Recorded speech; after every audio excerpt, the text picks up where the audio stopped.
guys hear me?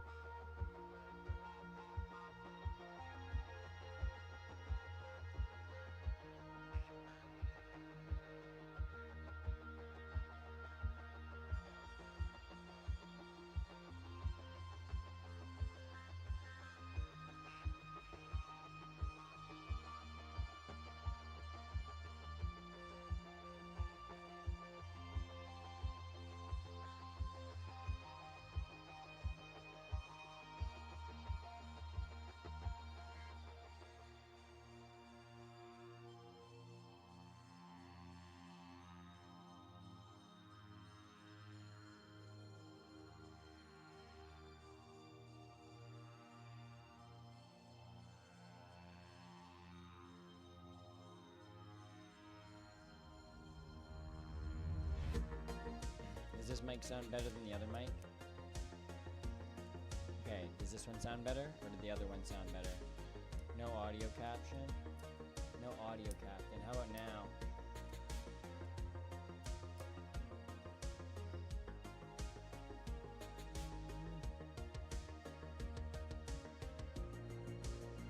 Weird. No, just no mic right now, but you can hear the background music? What the fudge?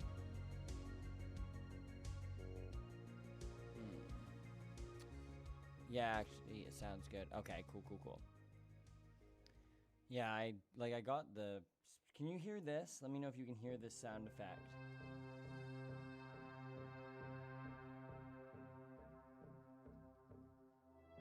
Did you hear some weird clapping or no? No. Alright, so if I push this button, do you guys hear a booing? Or no? Because I have this weird little sound box thing I'm trying to get it to set up to use, and it just seems to never want to fucking ever work. So that's fine.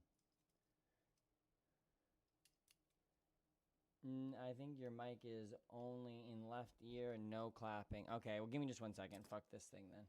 This ain't worthless. This is worthless. My mic should still work. Yeah, my mic and everything should still be fine. Now, I just need this to fucking plug into something. No.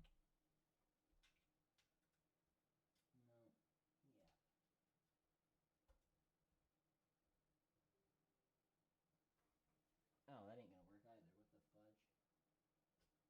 Well, it looks like I'm going through my speakers. Yo. Can you hear this, though? This should be alright. I really wanted to, be able to do this through my headset, but I guess not. Who knows? I think your mic is in only left ear. Is it better now? I have my mic mini on. I don't know why this is always some fucking, like, cattywampus bullshit. The mic sounds good. It's just not balanced. It's in the left and the background audio is solid, though. What the fudge? I appreciate this, though, by the way, because I need to get this stuff dialed in. I don't know why it's not dialed in like it was last time. I don't even need this mic, honestly. This is just a fucking cord I got. Take that out of here. It's making a big old mess. But, yeah, so I was going to look up some fun videos and see what we could find if anyone's interested in any of those. Look at some politics stuff. I wanted to apply for some right-wing think tank jobs, even though I'm left-wing, so I could try to infiltrate them, because, like, as much as I was making a joke about that, that would low-key be, like, pretty fucking funny. There. I don't know why my mic's being all fucking strange, though. I hate this. The mic sounds good. It's just not balanced. That's really strange. I don't know why it wouldn't be. Ow! That fucking hurt my neck, though. Yipes.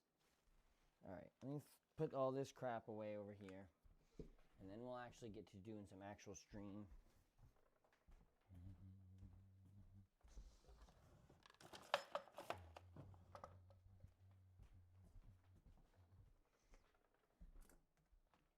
Because worst comes to worst, I'll just go back on my phone. If worst comes to worst, we can just watch videos through my phone or something. I don't know why I don't need this either. Yipes. Yipes, friend. Alright. I need an audio interface. Like, is your software you can set your mic to mono instead of stereo? Yeah, let me look here real quick. I really... Volume settings. Let's see. Input. Mic mini default. Format. It says 2 channels. The device is currently in use. Changing any properties. It says studio quality 2 channels. Why do I have this next to my face? Give me just 1 sec here. Let me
Better? It's picking it up at least this time. Turn the volume up, maybe. I don't know. It should be stereo.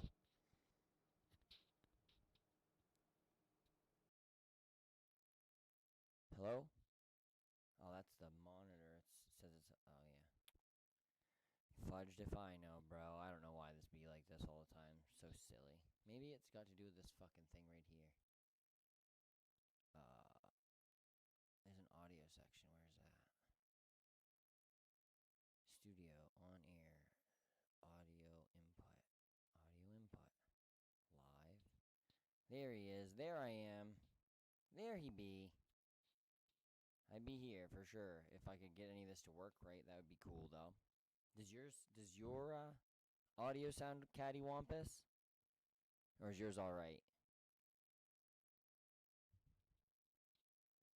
Diger says my audio sounds a little effed up. But I don't know.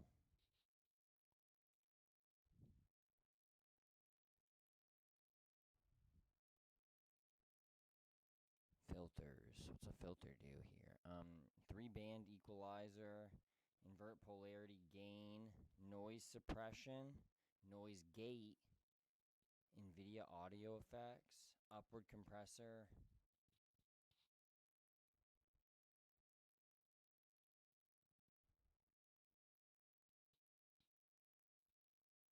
I don't know what any of those do. Is it also in only your left ear? I mean, sounds fine, a bit low. WTF, mate. Let me just fucking do this. We'll just fix this whole problem right here. I'll take this and I'll plug these into my headphones. I'll jab these in here.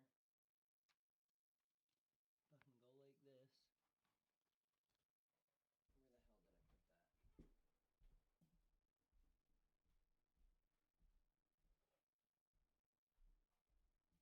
Where the hell did I put that? Nothing like putting on a set of fucking headphones so that I forget I have them on and I'll go to step away and rip these right out of my computer.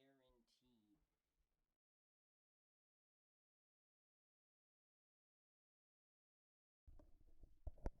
There, can you hear me now? Everything should be good now, I would assume. It can't be any more directly connected than my fucking headset. Please, for the love of baby Jeebus. The whole left ear only thing, I don't really know what's going on with that. I mean, I probably could go into my, like, DJI app on my phone, but, like, I don't know if that would have anything to do with... Maybe it needs, like, a firmware update or something. Maybe I need to charge it. I don't really know better. Okay, cool. Both ears are getting voice. All right, sweet. Yeah, I don't know. I'll have to look at this. If you press the power button on it once, it gives you noise reduction, but I don't feel like that would give you only, like, mono. If you have both of them hooked up, actually, it's supposed to be one for each one, so maybe I do need to have both of them out.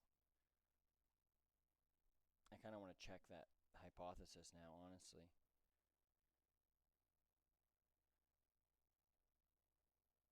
Sorry, 1 second. I'm going to be all...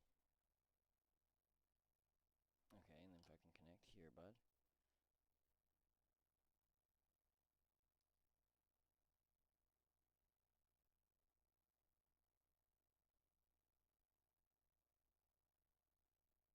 Why are you being such a biddy?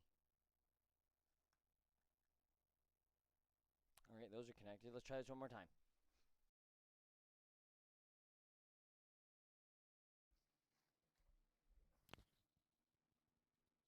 How about now? Are you getting both? Are you getting sound out of both ears?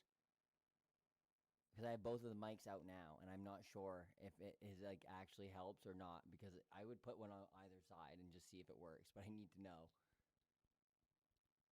I'll cuff one to both sides of my t-shirt, or I can just walk around with two mics like a psychopath.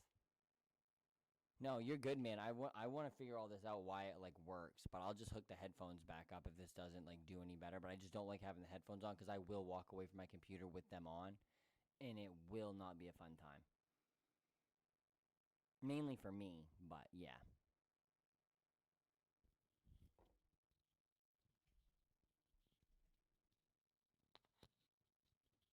Okay, so I don't think the right ear has the same volume, but I do hear it. Okay, that's so fucking weird, bro. Yeah, long hair, don't fucking care anymore. I can take a long walk off a short plant.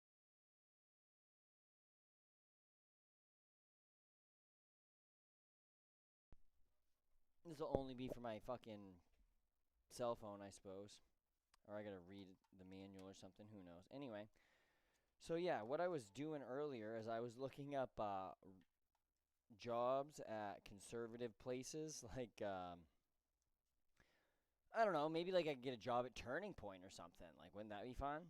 Like, could you imagine if I actually got like applied to Turning Point? But I'm thinking about making up like a fake persona and applying to some of these jobs. I'm not super sure how well it would work out, but like it might be worth a shot. Might be some funny and giggles in there somewhere. Let's see, live chat. Okay, cool. I still can't get the chat to pop up on the screen either, though, and I don't know why that did work at one point and now doesn't. But we'll figure that out later. Anyway, I want to go to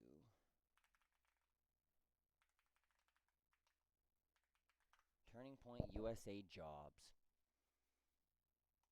Careers. Maybe I need my career. Let's see what we got here, folks. What's up, Pop? Right now, Mr. Waffles. Look at his face. Brown, what's going on, Waffles? I mean, Goob. How goes it, Mr. Goob? Gubernatorial race. Let's see here. What do they got for jobs? Do they actually have jobs? They're probably going out of business anyway. National Field Program, Productions, TPUSA Faith. Dang. Oh, Kimberly Guilfoyle. Yikes, dude. I don't want to be her. I don't want to work with her. Not loud. Erica might hear you. Shh. Be very, very sneaky. Erica Turk dressed up like a ninja. Actually, dude, that's still her in that fucking outfit was so sketch. Not a fan of that. Who even has that in their closet? Besides, like, the guy from Hitman. But who knows? Who knows? She's a creeper, though. She's a creepy girl. Our founder. See, now they would be a religion. Before, they were a cult, because Charlie was alive. Let's see. Is there a job section? Careers right there. There is a careers section. Oh, I was on this. What am I doing? Media and marketing. Intern, development, committees. Let's go media and marketing. I could sell snow to an Eskimo. For sure. Oh, they're all Arizona. Graphic designer for Turning Point would be funny. Like, make some just like low key, like real left wing stuff, and then just be like, no, but it's like we're making fun of them for it. Like, it says universal health care, but what it means is like universally, no one gets health care, and like they probably believe it. I wonder what the requirements are here.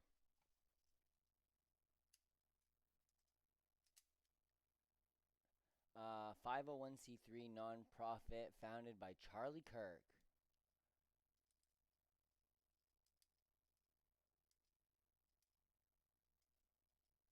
Design graphics for social media, digital advertising, and email campaigns. Oh, I can't send an email, so I know this isn't going to work. No doubt.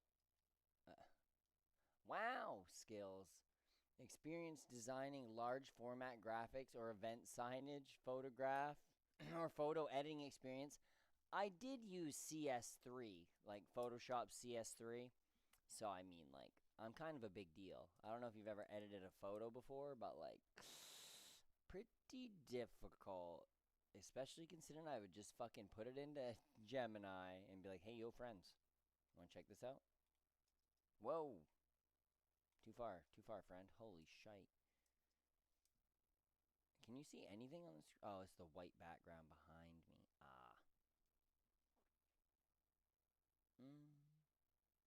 So what's everyone up to anyway? How's everyone's day? Where's my chat? Right there. Must be a white. Yeah, must be white male. White male. I have an American flag. Oh shit, wrong American flag on my shirt. On the back, it says American made. Like, what more do I like need? I have a nuclear bomb on my fucking. I can't. This is why I can't cut my mustache. Right here, because I can't do anything in reverse. Fucking Christ. There. Right there. Wow. That was bad. That was very bad. Must be white male. Must be Kirky. Instead of quirky, Kirky. I just bought a bottle. I haven't drank this. Nice, man. What did you get for a bottle? I haven't probably drank, and you're in. You got it. What is perfect candidate for 200, Alex? No, wait. I wouldn't. Damn it. I'll take perfect candidate for 200, Alex. There we go.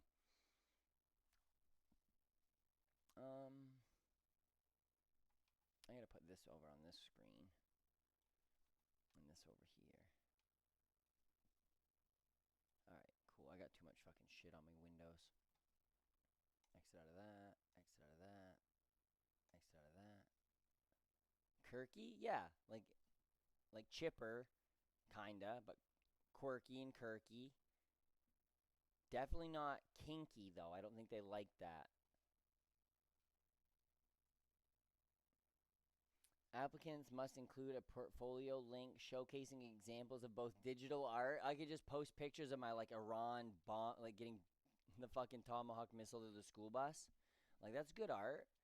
I don't think they'll like it, but it's good art. The wow would turn me off a job so fast. This makes me think, dude, yeah, well, I mean, it is Turning Point, so, like, kind of.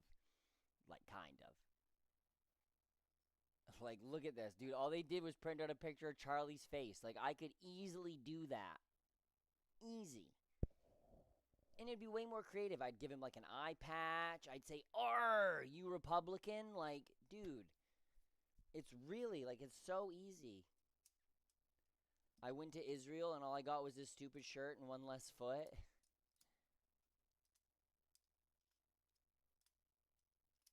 I 3D printed this ballad song earlier. It's white because my green screen is blacking it out. Look.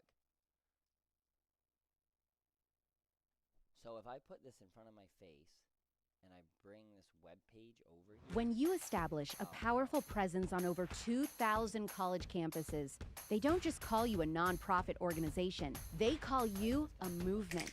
When you build a social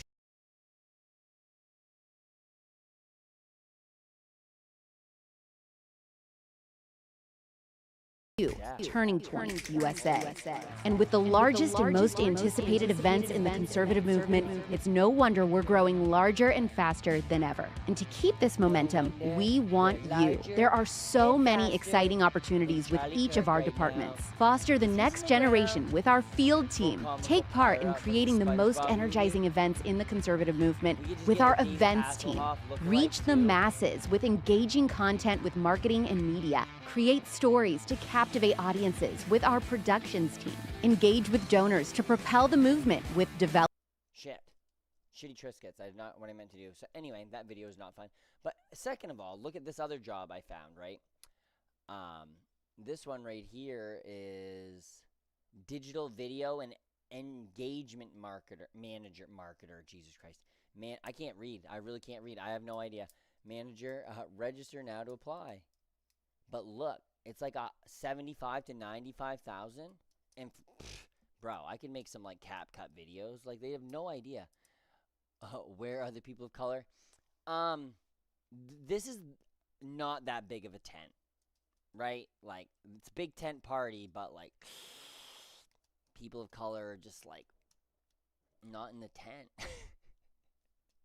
Wait, who's there's a couple. There's got to be a few like people of color in the Republican Party. Like, who am I thinking of? There was the guy on Fox News yesterday we watched. The one who was like, well, he wasn't moving, but barely. People of color, that's cute. Turning Point. I mean, did you hear what he said about the airplanes? Yeah, look, you can see the words on the ballot song.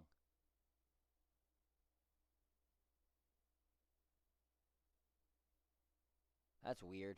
Right up in space for that. Oh my god. They didn't show up. Nope. Definitely just didn't show up that day. I mean, especially because they probably got, probably for, the J.D. Vance thing today. Also, I need to check how the J.D. Vance speech went in Bangor. J.D. Vance, Bangor. Bangot? Nice.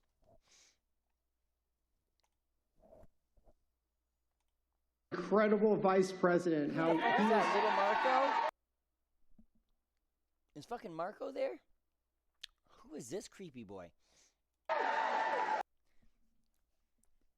This man screams tattoo. This man screams tattoo. Like tattoo from, oh dude, look. What the heck, dude? Yeah, this man screams tattoo from Love Island. No, Fantasy Island. Which is ironic because that's who J.D. Vance plays in fucking South Park. Well, he's like making a character off of it. How he is working every single day to protect your taxpayer dollars. It's like, I don't know if you're ever well, there's no better time or no better place than to be in Maine to have that discussion. So I'm Keith Sonderling, your acting Secretary of Labor. And in this man has never done a day of labor in his life. Like, I hate to say that, but I really truly strongly believe it. Capacity, I have the privilege to serve on the Vice President's task force to eliminate fraud.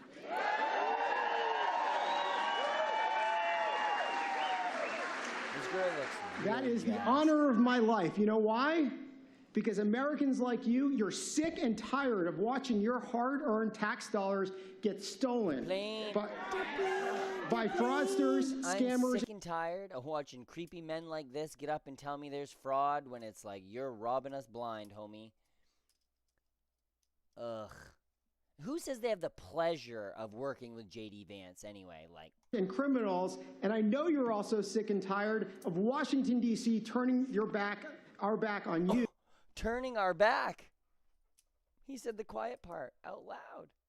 We're 52 seconds in and he already fucked up. Get stolen by fraudsters, scammers, and criminals. And I know you're also sick and tired of Washington, D.C. turning our back on you and not getting to the bottom of this. Why does this guy look creepy? Dude, he does. Under he President like Trump's leadership, and thanks to Vice President Vance's willingness to make a generational change, those days are over. I You know why? Because this administration believes government should serve American workers and job creators. All of you in the audience and all. Did anybody hear Trump say the other day that he's like, I will not take Americans' financial situation into account when it comes to see how long I'm going to waste all of our money? Oh, bro, you ain't made a job in fucking All of you behind ever. me. You haven't made a job the last time you made a lemonade stand. And you were the only We are employee. not serving those gaming the system anymore. And nowhere was government failure. The cheering wasn't very loud in that section. Like, set up like some. Yeah. He be a creepy fucking brother. He's not my brother. I don't take claim to him. He's actually my cousin. Imagine if I was actually related to this man. Imagine Trump's left a note in the drawer for Vance. Oh, I'm surprised like he didn't leave it underneath the keyboard like they did Tyler Robinson's note.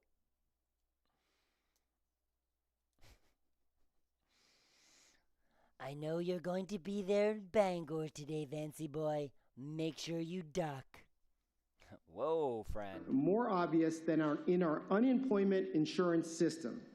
During the pandemic, what started as emergency relief for hardworking Americans became one of the largest taxpayer dollar frauds I can't watch in modern history. So $888 billion in unemployment benefits were paid during that time, but guess what? It's estimated as much as $135 billion of that may have been stolen through fraud. So think about that. $135 billion of your money gone. We almost spent that was meant for in you. Iran right that was now. meant for your families. It was We're at meant like for $80 hardworking billion. Americans. But instead, criminals, fraud I would like rings, to and get this man overseas in a room. Yo, scammers what's going on, took friend? this Happy money. Thursday. But Happy now, Thursday. due to Vice It is. President's leadership It's a and good his day task force, we are working be a every day Thursday. to make sure that never happens, to get that money back and JD hold Vance those is talking accountable in my state with right law now. enforcement.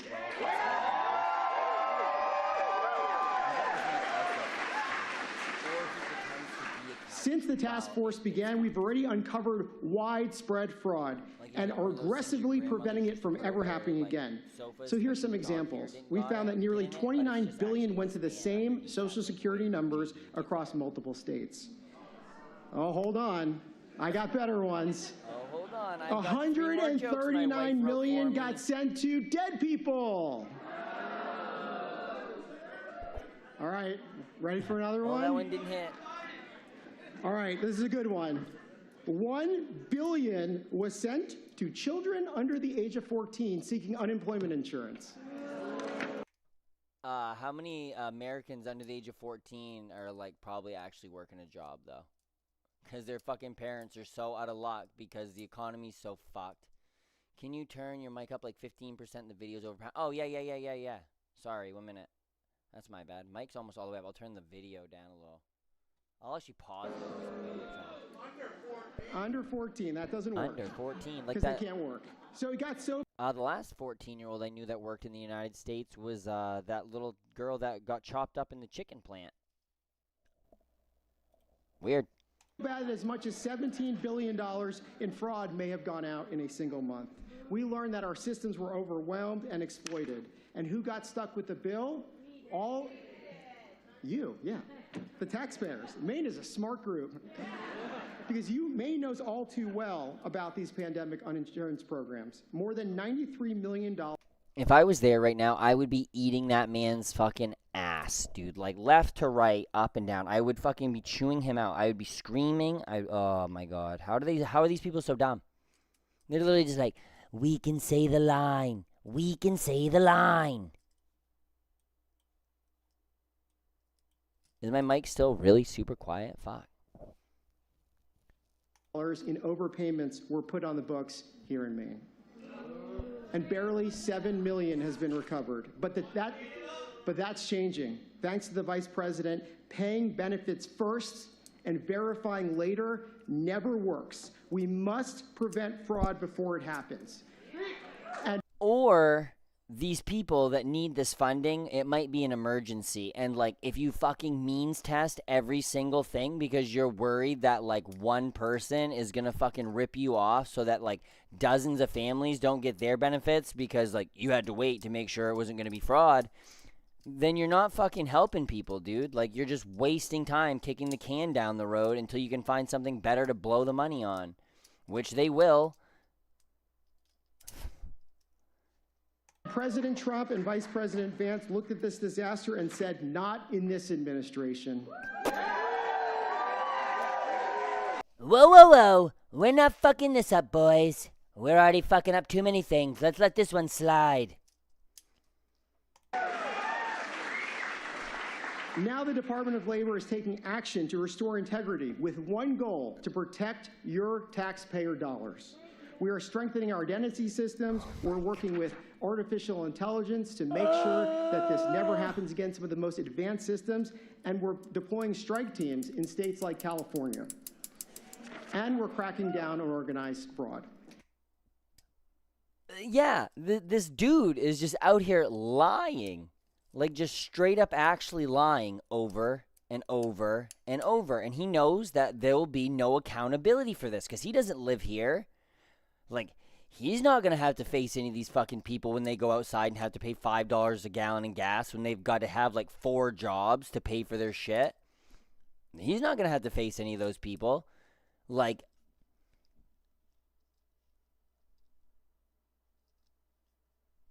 and above all, I'm working very closely with protecting taxpayer dollars. Protecting them how? By shooting them at fucking Shahed drones so they just burn up in the atmosphere? Oh my god, I hope none of these people reproduce. Honestly. Like, dude, put them on an island. Put them on fucking Epstein Island. I don't care if I know some of these people. Get them the fuck out of here. I don't want to see them. I don't want to hear them. I don't want to fucking smell the fucking stench from Susan Collins' fucking, I'm like, our this is Inspector pissing General, me off, Anthony friends. Like, D'Esposito, actually who's fighting pissing every me single off. day to recover stolen tax dollars before they disappear forever. Currently, the Department of Labor is working on recovering $520 million that we had banks freeze. We're also tracking down $912 million sitting on prepaid debit cards in dormant accounts. Because every dollar we recover is a dollar that... Every dollar we recover is another dollar we can put into Pumpy Boy's pocket. Dude, I don't know if I'm fucking cute. Boo. Well, if you're Ash, you don't go. Yeah, true. So true, you, dude. Ashes to American ashes. people. Cash to dust. And finally, this administration believes that unemployment insurance was never meant to be a permanent way of life. The system was only designed as a temporary bridge to get workers back on their feet. So not only is this administration restoring accountability to these programs, but more importantly, we're bolstering workforce development programs that work, like apprenticeships. And here in Maine, I'm gonna squeal. shipbuilding is coming back. The president promised the industry would come back. President Trump is delivering on these jobs here in Maine, and we're making sure that you have the skilled workforce, not to create a dependency on these unemployment insurance systems that were scammed, but to make sure that you all have the skills to be in high-paying American jobs. I'll never be able So to, as like, I wrap make up, let me be it clear, through. and as you're about to hear from our incredible vice president, he has zero tolerance for fraud. Zero tolerance for fraud. His task force is restoring accountability and trust, ensuring that all of your taxpayer dollars benefit you. He is fighting relentlessly to make the federal I need my government fucking accountable prayer to beads, the dude. American people again, and it's an honor to work alongside him as we put I gotta quit you flipping first. the knife around. I'm Now, gonna what you all been waiting lose it. for, it is my absolute privilege There's- to introduce the Vice President of the United States Zoom all the way out. of Zoom all the America. way out. No, all the way out. Zoom all the way out.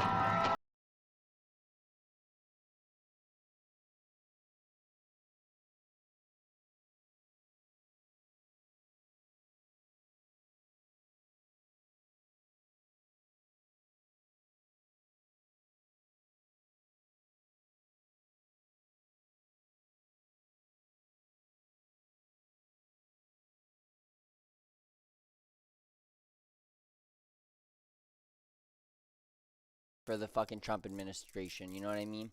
You know, they don't have the budget to show the back room. Yeah. Oh, I know. Dude, they were giving people money to go to his event. Not here, because I would have fucking gone. They would have paid me money. And I'd have been there.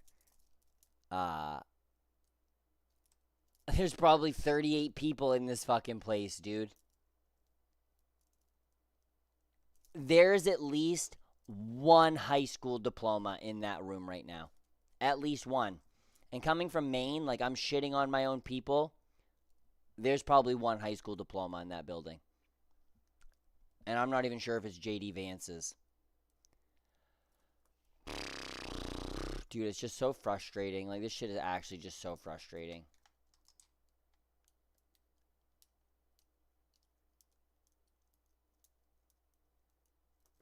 Like, they're making us all look dumb.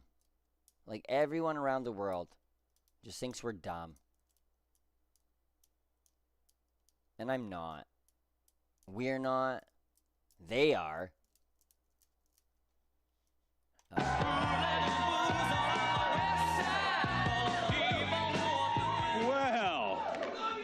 We love you too, and it's great to be in Maine today.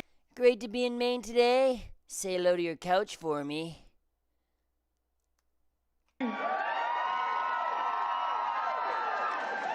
Now, before we get started, I got to poll the crowd a little bit because, you know, it's lunchtime. And so when we get back on Air Force 2, I told the team we need to get lobster rolls now that we're here in Maine. So what is the recommendation? I hope you have a shellfish allergy. I hope he has an undisclosed, unknown about shellfish allergy. And this man gets very, very ill on Air Force 2. Very ill. This Bangor crowd, where do we get lobster rolls from?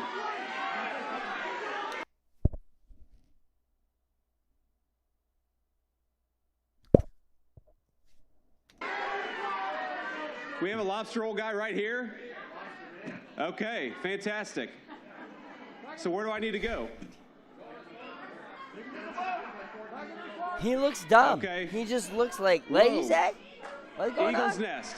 Eagle's Nest? Oh my god, dude. I'll never go to that place again. What about somebody, I heard I'll Lobster never go Boy, to is that? place again. Okay, so word to the wise, never come to a crowd in Maine and ask them where to buy lobster rolls, because I've gotten I got my 14 fucking cousin answers down in the there at past the boat, 15 bro. seconds, but it sounds like we got plenty of options, and I'm proud to be here.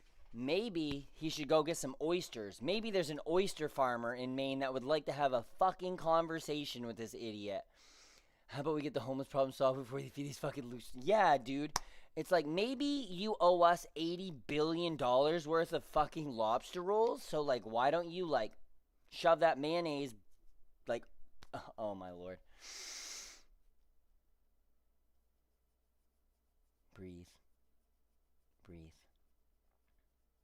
I've never actually hit someone, but like I would probably take a swing at JD Vance. Like, I think I could take him in a fair fight.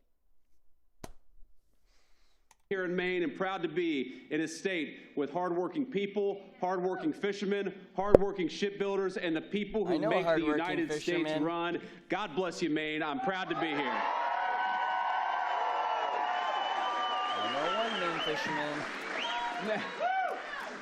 Now, I want to give a great shout out to our acting labor secretary, Keith, who's done an amazing job helping us. He does kind of look like Alex Acosta. Like, I'm pretty sure Alex Acosta was the last labor secretary for them. He fucking, or was it Margaret Wu? Or that she was the, that fight Mitch fraud, McConnell's but wife also was protect one of them, I think. American working people. One of the things the Trump administration, the president has ordered us to do from day one is we are trying to create good American jobs for the American people. Who is sick? How many jobs has the Trump administration? Wait, how the fuck is administration? Fucking A, dude.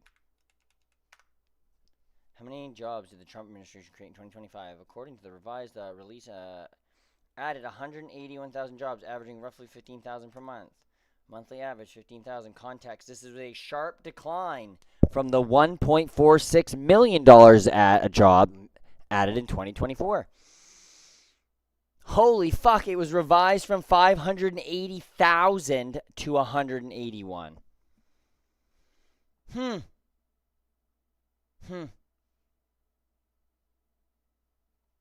Great. Of leadership that ships our jobs overseas. Aren't we proud to have a president who protects your jobs? Yes, you're right. I'll take a breath. I'm sorry. It's if he wasn't in Maine, I probably wouldn't care as much, but it's like I probably actively know people in that building right now. Like, I know people that are there. I'm sure of it. And that's what makes me so mad. Like, they're all fucking bums. I appreciate you. Thank you for calming me down. But here's the thing, my friends, because you all work hard, because you all pay your taxes, because you do things the right way, it is time to have leadership in Washington that treats you the right way and protects those hard-earned tax dollars. When the President of the United States said, JD, we've got a fraud problem and I want you to tackle it, I was so proud and so happy to be able to do it because I realized that fraud isn't just about saving money. It's not just about protecting taxpayers, it's about protecting you. The money is sent to the government and the services that you rely on. So for once, for the first time in a very long time, you've got an administration in Washington, D.C. that is fighting for you, fighting to protect your tax dollars, and fighting to put the fraudsters in prison, which is where they belong. You know what? I think he got me. I think I agree with him. I think he's been right this whole time, actually. Like, what was I so mad about? He does have the smokiest eyes, dude. And we're going to talk about that because everybody asks me. The president asked me. I hear from people all the time who say, is going after fraud hard? And I say, unfortunately, no. Because there is a lot of fraud in the federal government. It's like fishing in a barrel. There is always something. Every week, I get a report from these guys, and we're going to talk about that in a second. But it's unbelievable, how much you have been fleeced by your own government over the past 15, 20, 30 years. Nobody was looking at this. Nobody was asking difficult questions like, for example, are dead people getting food stamps? How many couches have I fucked this week? The world may never know. I was in someone, Dimmy showed me this fucking, I can't explain what I'm trying to say here. Anyway, what way do I have to show this for it to read right? Oh, yeah, see, I fucked it up and I didn't reverse it. It was supposed to be a shirt thing, but there's a cookie jar in there. They got their hand in the cookie jar.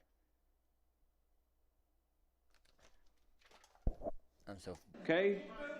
Call me old-fashioned, but I don't think that dead people eat, so certainly they don't need food stamps. Unfortunately, they vote for Democrats, they don't vote for us, my friends. But why is it that we have people who are driving Lamborghinis? And that is true. People driving Lamborghinis who are getting low-income assistance that's supposed to go for housing and food. Number one, you can go to a car dealership and get a fucking car, right? Just because you have the car doesn't mean you're making the payments on said car, right? Like, I could go and get a fucking G-Wagon right now, pay a little bit of a deposit, and then in a month, 2 months, they'll just come and take it back. Like, he's not like they own a Lamborghini. Like,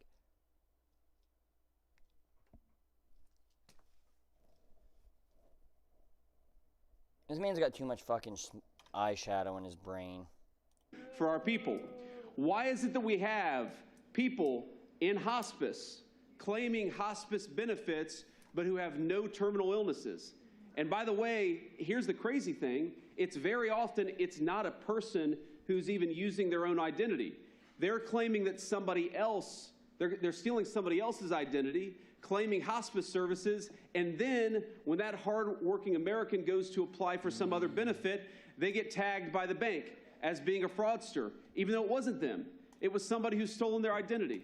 Who here knows somebody who's had their identity stolen? Isn't that a shame? At least half of the hands shot up, and the reason why we've allowed is because Maine has no education on how to, like, have financial security. All of these idiots get one text message from someone on Facebook that says local mums nearby, and they're fucking putting their credit card in so goddamn fast it'll make your head spin. Like, no doubt, this guy right here has definitely seen that ad that says local mums nearby, and he's fucking fallen for it. The last time that man had any relations with a woman was when he came outside of his mother. Like, not that that's the most important thing in the world, but, like, they're dumb people, bro. Like, I'm talking about my people.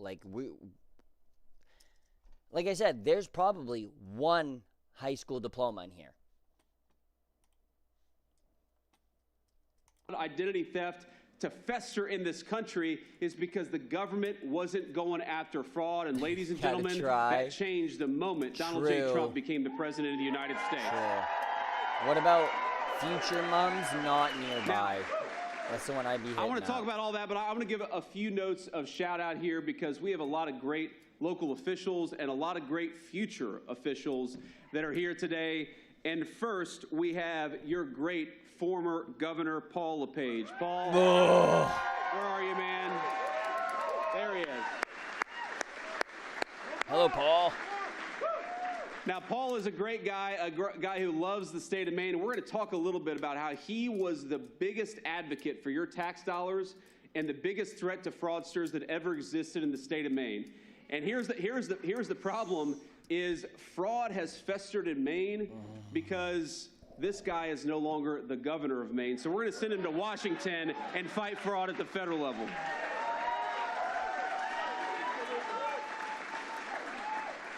Now, my friend and former Senate colleague Susan Collins was not able to be here. Susan is back in D.C. She doesn't like to miss votes. And here's the thing I'll say about Susan Collins is sometimes she's got a brain tumor.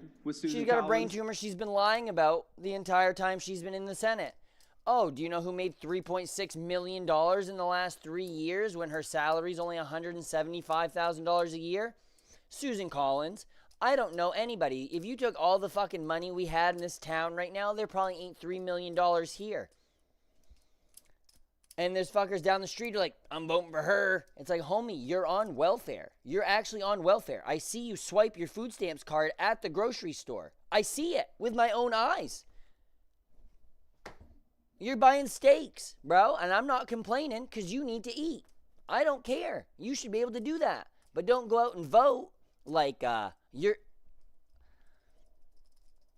Dude, it's so crazy because, like, all of my cousins, my aunt, everyone, dude, right wing as you can get, these, like, and I hate to be this way, but they're, like, the stereotypical people who do this. They're, like, they're struggling for everything, dude. They're on this assistance and that assistance. And like I said, I don't mind that because, like, if you need it, you need it. But don't act like you're too good for it while you're taking it and then don't want anybody else to get it. That's what doesn't, like, track for me. I almost wish that she was more partisan. But the thing I love about Susan is she is independent because Maine is an independent state. And frankly, if she was as partisan as I sometimes wish that she was, she would not be a good fit for the people of Maine. So let's give a shout out to Susan Collins, who's doing a great job.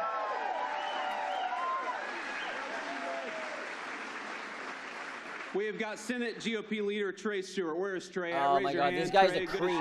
This Trey Stewart guy messaged my ex numerous times, like, while we were dating.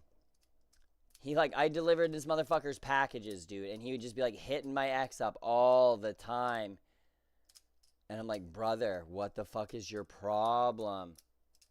His name's, like, not even Trey. It's, like, something else Stewart. They call him Trey. A young guy, a good-looking guy, younger and better looking than I am. Why so I don't like it, Trey. Hit him up, buddy? I don't like it. But you're doing a good job. You're looking we got House GOP leader Billy Bob Fuckingham. Where's Billy Bob Fuckingham? I saw this on a sign. And I was like, you gotta be trolling, bro. Billy Bob Fuckingham. That has got to be the name of my right-wing fucking persona, dude. Billy Bob Fuckingham. I don't like it, Trey. I don't like it. But you're doing a good job. We got House GOP leader Billy Bob Fuckingham. Where's Billy Bob?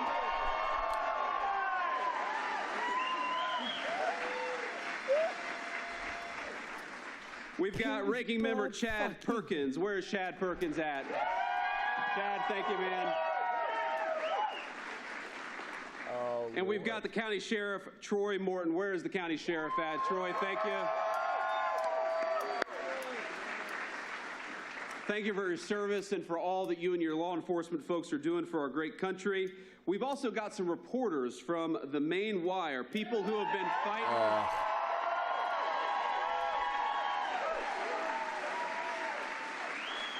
People who have been fighting fraud. So let's give a round of applause to John Featherson and Steve Robinson. See you guys.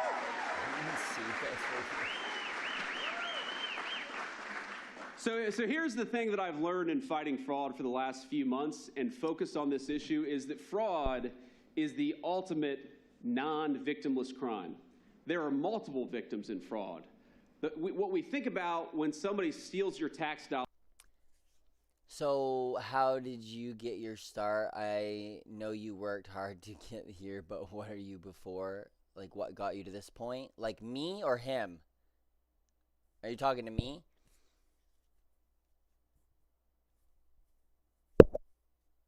Well, that was weird. I just, like, hit my mic and she fucking peaked. I worked at UPS, but, like, I live in, like, a very, very rural area. Like, there's probably, like, let me look this up here. I'll bring this down here. So oh, shit. Yeah. I want to fill you all in on the far right, white I don't really want to watch 56 more minutes of this douchebag. I'm going to snap. Let's listen to this. Let's listen to Adam Mockler for a second. I want to look something up real quick. We'll go back to Vance here in a minute, maybe. Can you hear this? It seems very quiet.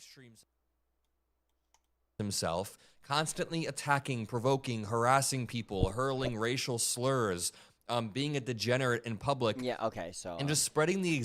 So I live in like a very small town. Let me see. I was going to look that up. That's what I was going to look up. How many people are here?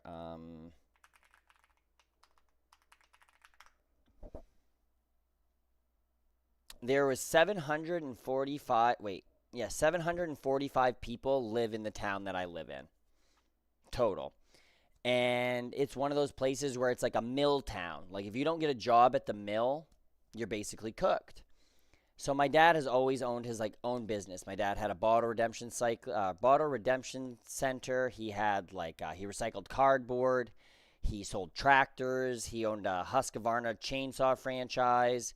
He had a convenience store. Sold snowmobiles. I don't know if I said that or not. Had a feed store. So like my dad's done all kinds of shit. So I've always seen like my dad have his own businesses and this and that.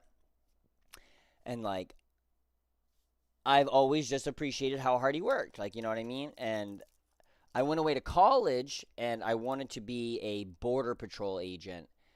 And then I like took a look at myself and I was like, oh, I really kind of like to smoke weed a little bit too much to go into the border patrol. So I started like looking back through what I wanted to do and like I decided I wanted to be a teacher because like a hustler, damn dude. Yeah, dude, motherfucking for real though. He has a freshman, like 3 days of like freshman education in high school. He joined the Marine Corps at 17. He had 2 kids by the time he was 18. My brother, he had him when he was 16 years old. And like my dad is in his 70s right now, and like I'm 34. So like I'm quite a bit of difference in age between my sister. My brother passed away when I was in high school. But the average annual income of where I live, annual income. Oh, it's gone up. It's gone up, I guess, in Princeton. Washington County. Let's look that. Oh, if I could just doxed myself. Good job, Andy. Whatever. If you come find me, it's too dirt poor for you to find it anyway. Annual income. Okay, the per capita income is $33,000 per capita. So, like, for the amount of people that live here, right, I think, pretty sure the per capita income during this period was $33,000. The poverty rate in the county stands at 17%. The top earning age group is 25 to 44. The median average age is 50 years old, though. So everyone here is over the age, really, of the highest earning group. Sorry, brother. It seems like you're doing good, though. Yeah, man. I am good. Also, I ain't got the money to come stalk your place. That's all right, bro. I haven't. You're good, man. Even if you did, I'd make you lunch. You know, it'd be fine. But it just makes me like I was always picked on, right? Like I'm an odd dude, like for the most part. Like I'm short, well not super short. I'm like 5'7", but I've got a more femininely voice. Like I have some feminine figures, but like people just always tease me about like my height or this or that or fucking whatever. So I was like, bro, like why does everybody gotta be so fucking mean, man? Like, and then it just brought me to like, oh, I want people to learn. Like people need to learn because it's like if you're willing to change your views or change this, and I've just had so many like head-on encounters with people that have no willingness to learn. That's like the thing with my dad is like I said, he's a freshman and he got a freshman like a couple days freshman year, but it's like he'll ask me to send an email for him, and I'm like, well, why don't I like show you how to do it and like try to build the ability to communicate? Because my dad and we cannot talk very well. Like, we just both butt heads. Like, I'm very to the left, he's very to the right. And he's very set in his ways. Like, if he doesn't want to learn to do anything else because it works this way, that's it. That's all he needs. But, like, I don't know, man. I just want the world to be a good place. Everyone should be able to do and love and care and have an opportunity to have the American dream, right? And, like, these fucking idiots like JD Vance and stuff, like, bro, you're literally getting funded by some, like, psychopath, right-wing nut job. Yo, friend, how goes it? What's going on? Oh, yeah. Do you want me to bring it over to the house? Oh, I'm sorry. Where's this? Bernie, Graham Plattner, and Troy Jackson are speaking Sunday, May 24th, and Monday the 25th. Well, we're going to go to that. Hell yeah. I'm listening to J.D. Vance talk right now, and it, like, actively makes me want to, like, knife myself in the neck.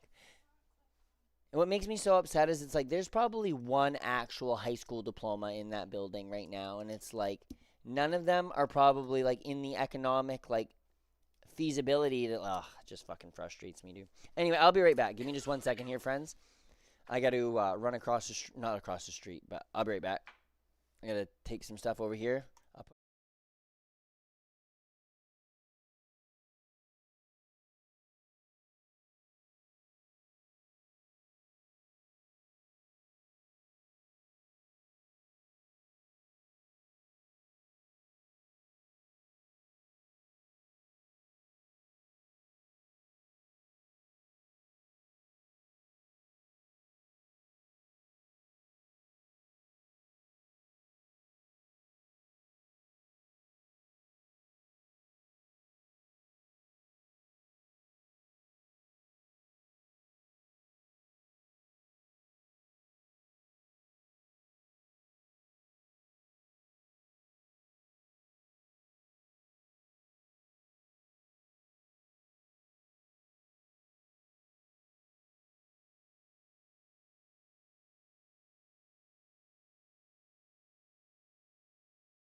Fucking A. Anyway.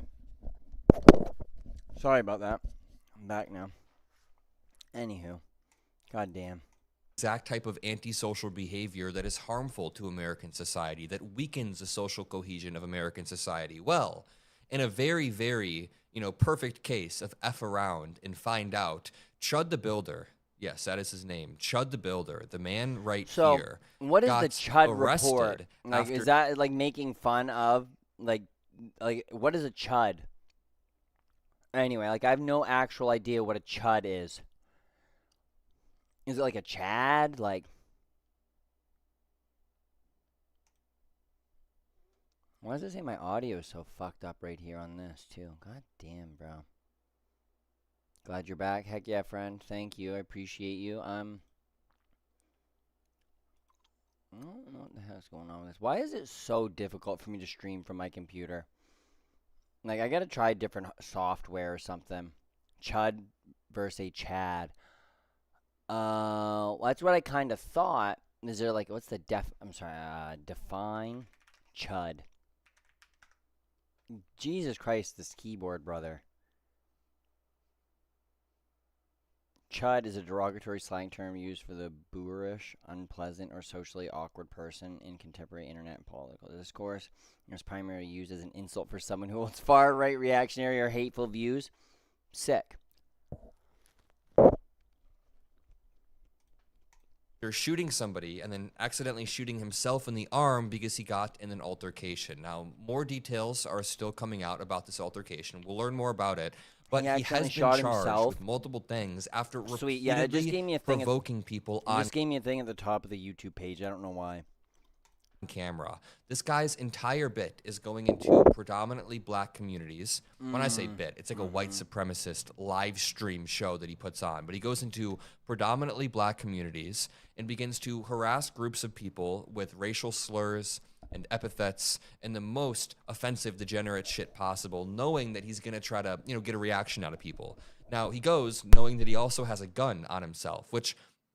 You oftentimes can't just go in and provoke the situation knowing that you have a disproportionate use of force and then shoot somebody and say that you were the good guy. It's really not that simple. But we have hundreds of videos. We have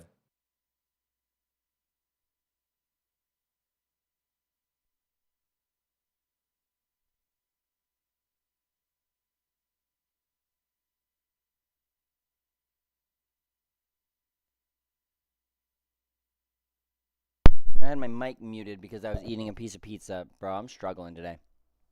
Did you guys see the tweets he put out, like, before this? I assume he'll probably show them, but, like hundreds, thousands of hours of this dude on the right, in the hat right here, going into predominantly black communities and just yelling racial slurs, calling people disgusting names. And then when people understandably go like, dude, get out of here. You're being an asshole. Get out. Why are you saying this to my family, to my friends?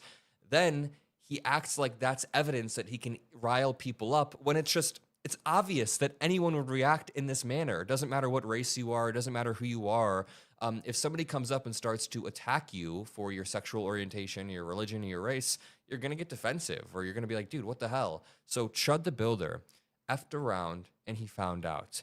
I'm a rather empathetic person. I can usually, step into people's shoes. But in this situation, I can't think of a more deserving person than Chud the Builder to spend years in prison. I hope he gets the maximum prison sentence because this is the exact opposite of what America should stand for. When I think of America, I think of like a beautiful, an ideal America, a pluralistic society that is beautiful, that has a bunch of different groups living under the same institutions and social harmony. And we have something like that.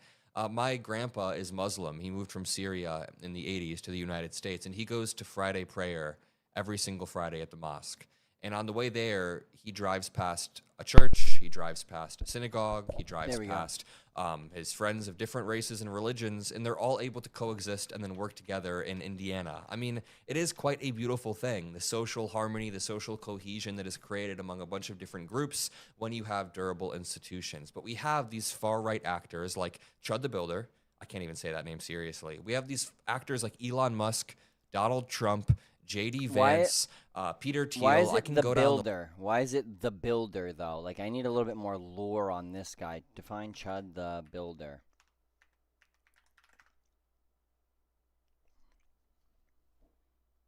28 years old. What an idiot, dude. Oh my God.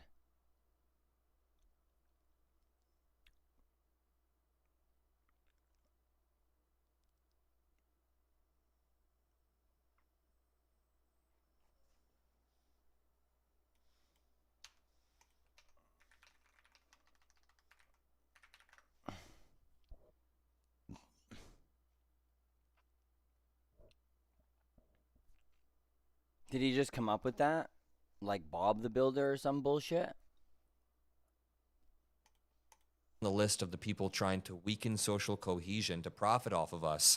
And this guy is one of them. That's why I find it so incredibly despicable. Now, I want to give you all a trigger warning before I start playing certain videos of him going around harassing people. My editing team is going to make sure to censor things, make it not too offensive or harmful, but I think it's worth showing the content that he's been creating that's been getting millions of views in this case because it has caused his exact downfall. So let's start off with the CNN headline. Live streamer known for posting racist content faces attempted murder charge after a shooting outside a courthouse. Lord, I can't think of a more deserving person here. A live streamer known for posting controversial videos using racial slurs. I mean, that's one way to put it. He's just like a white supremacist video clip farm. Is facing multiple charges, including attempted murder, after a shooting in front of the Tennessee courthouse. By the way, if you appreciate our videos, make sure you drop a like and subscribe to the Adam Mockler feed. We did all the research. We also know that this guy posted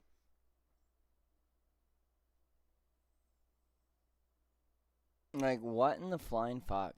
This 6 days before the shooting. Watch. 6 days before the shooting, he replied to an X account, and Chud the Builder said, quote, series finale is a dead chimp, he's referred to black people here, on the pavement, and you monkeys riding when I walk free. Stay tuned. Sorry, that was even like hard to say, but he's basically saying there's a series finale upcoming where he's going to kill black people. That's what he's saying in this post right here. And someone said, this will be used against you in court if that happens, obviously. This was 6 days ago, and then it ended up happening.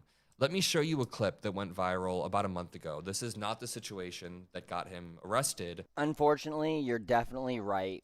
And it's like, how many of these like people that are racist are just like, I don't know, some of them need to get voted off. Like, we need to get rid of some of them. Like, Darwinism needs to do something here. Like, have a fucking meteor that flies by. Just like, if the fucking, what is it when Jesus comes back?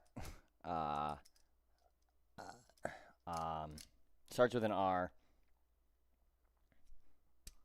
Sucks up all the people that believe in him. I can't remember it. That thing that Amish people get to go on. I think it's the same thing. It's like maybe they just suck up all the racists, and then they can just go to heaven. Like, that would be cool. Like, I'd be fine with that, just so I can get rid of them. Can we, like, make them the #1 target of the IDF? Like, I'd be fine if Israel, like, invaded some of these people.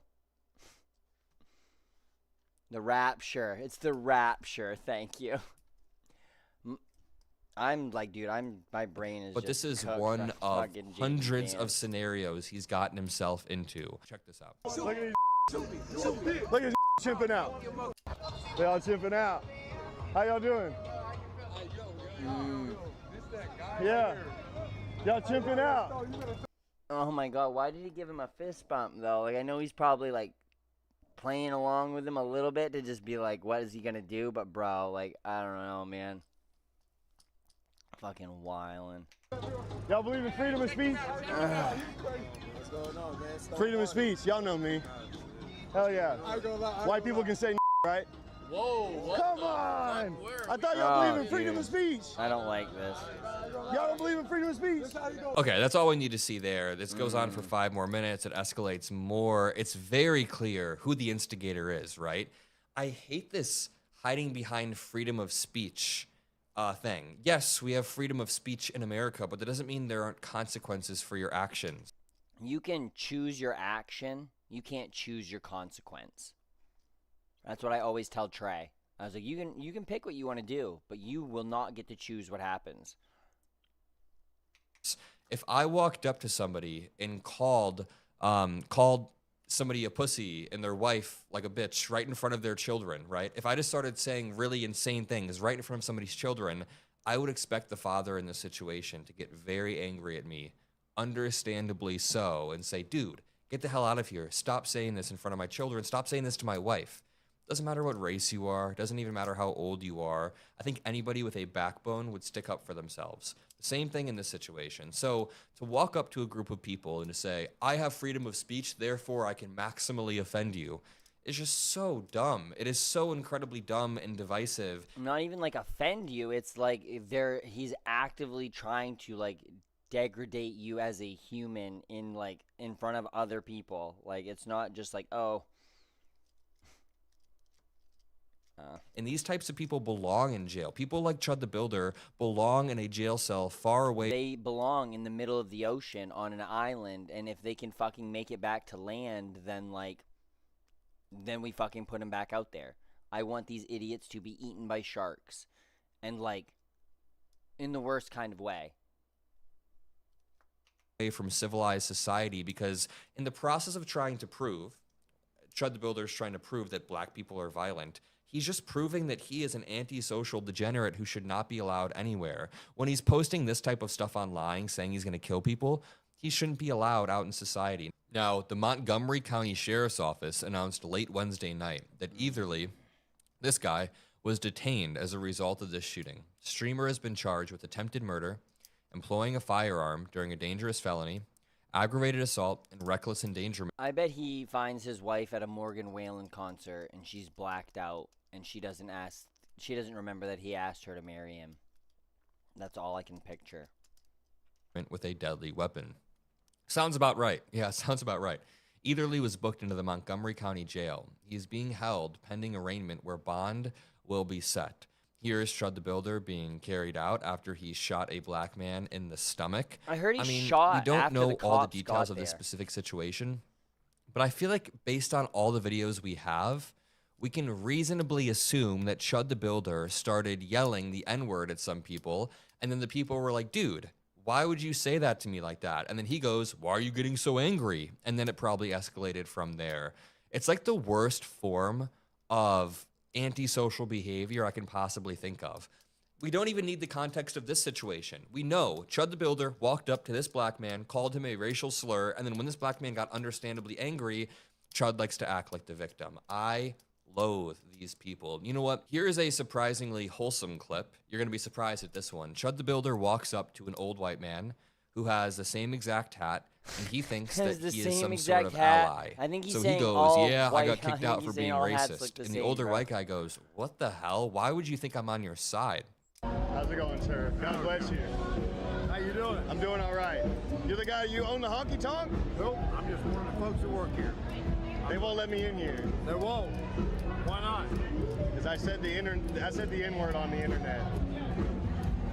Now they say I'm just an un-American person because I believe in freedom of speech. Isn't that crazy? Well, considering that two of my boys are black, I can understand that. Why does that matter? Because I don't like it. He's about to Just go ahead. You don't like freedom of speech either? Just go ahead and go. I'm gonna stand right here. I'd like to see this old man just fucking What are you gonna sock do? it to him. I'm gonna go to jail?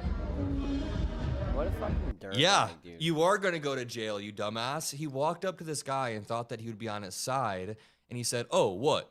You're not American? You don't like freedom of speech? Again, any normal American can delineate in their mind like someone- freedom of speech, the ability to Someone came into chat yesterday and they're like, hey, so you like to protect kids, right?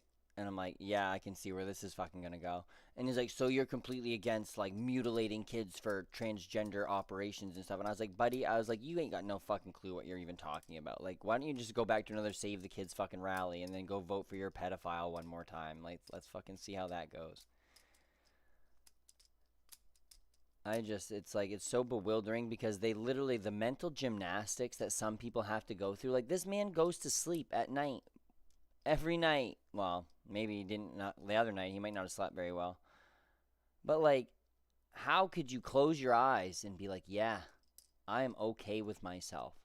Like, there's going to be a moment at some point in this guy's life where he has to sit there sad tired, lonely, scared even, and no one will be there.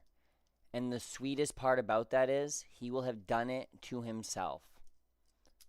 And he will die a sad, lonely, scared little boy that never once, like, actually got to work through some of his generational traumas. So thank God he didn't, like, I am all for safe management and mental health care, but politics demoralizes things and which corrupts context and makes it hard for people to think clear. It definitely does, for sure. But there's no place, like, there's no place for somebody like that to be, like, in society themselves. Like, there is probably a mental health crisis going on there. Like, there clearly is some sort of, like, trauma or some sort of, like, just something in his life that made him have this thought that, like, I have to be this way. I have to do this to get some sort of, like, something. He had to be like this at one point to get a positive reinforcement to continue these traits. Well, I mean, I guess not 100%, but, like, studying elementary education and, like, positive reinforcement and, like, all these other things, like, he got probably from all of his viewers, like, you get 3-4 viewers at one point, and he's like, oh yeah, this is fucking great, dude. I love this. I love all the million views I got. And it's like, even if it got 1.5 million views, it's not okay to take your shit out on others. It's so crazy that we let this shit slide. Yeah. Yeah. And then when, like, people, it's growing up in Tennessee. Yeah, I mean, this guy seems all right, though. This old dude right here seems pretty fucking cool. Versus I don't know if he grew, being like, a is normal from Tennessee, but he seems human like a being cool guy. who What the fuck respects. happened here? My computer freeze? Yeah, it did. What the hell?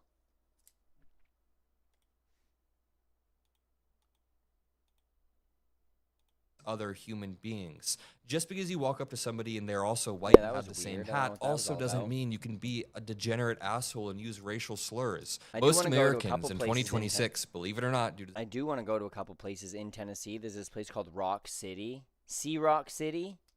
Or something like that. They do, like, cool Christmas lights and stuff like that. I think they also have, like, those carts that you can ride down the mountain on. Yeah, this old guy stood on it and didn't budge. You know what makes me more upset, too, even, is, like, when J.D. Vance was talking about Paul LePage. Paul LePage has been called, like, racist for, like, a bunch of comments he said, because when there was, like, a bunch of fentanyl and stuff going on. Yeah, exactly. He just walked away, dude. Like, what an old man, because he knew he was going to like, he could ruin his life if he did something stupid to this idiot. Like, but not JD Vance, Paul LePage said a lot of shit like, oh, well, we got fucking all these, like, insert, like, stereotypical gangster names, all these black people coming up from Connecticut and stealing our white women. Like, he said this, and he's like, I'm not racist. I adopted a kid from Jamaica.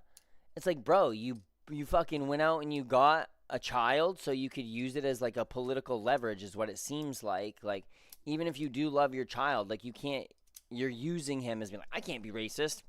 I can't be racist. What? What do you mean, bro? I've got 5 cousins that, like, my family, not my family specifically, my aunt and uncles, like, children have adopted from Ethiopia, and I love them. They're great, but do I, claim to know anything about, like, what their life was like, or, like, no. Like, I just don't fucking know, man. It's like, just because you, like, I know very little about, like, racial problems in America, because I live in the whitest state in the country. And, like, I'm, like, I want to learn, like, from what I learned about the civil rights and all these things. Like, it's very just, like, skewed, and it's all whitewashed. You probably, because adoption fosters is the most pure system in the world. Yeah, dude, I'm sure Erica Kirk had absolutely nothing to do with that adoption at some point down the line. the state of the country are not okay with this type of racism. I'm going to leave it there. If you appreciate these videos, make sure you drop a like. I know this one was a little bit different than the usual deep dive politic videos that we do, but I thought it was worth kind of just going through what this guy is. It's like, he will go here and he'll do this, but it's like, dude, I could walk into a trailer park, like, fucking anywhere in, like, Maine, and talk to some, like people who are just hanging out, bro, and just start, like, saying some awful shit to them, dude. Like, it's and it's like, fucking A, man. They're the same. Like, we're all people. Like, they're just people, dude. They're just people. Let them live their life. Like, what? Like, I can't even, like, rationalize how to talk about it because I'm just so.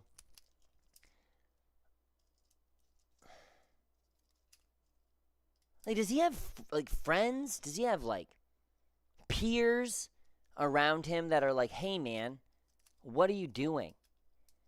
It seems to me like he has no friends. Like, I don't see anyone else in his videos doing the same thing. He's been up to and the rise and the fall of him. Look at it's another clip. He just goes up to like majority black groups, starts to yell racial slurs, and then when people get angry at him, he acts like the victim. I hate this type of shit. Love you all. Let's go back to making videos about Pete Hegseth and JD Vance. I've got some good stuff cooking up today, and peace out. But it's JD Vance and Pete Hegseth that are making people like this be like able to be here. Like, it's what's making them able to like act this way.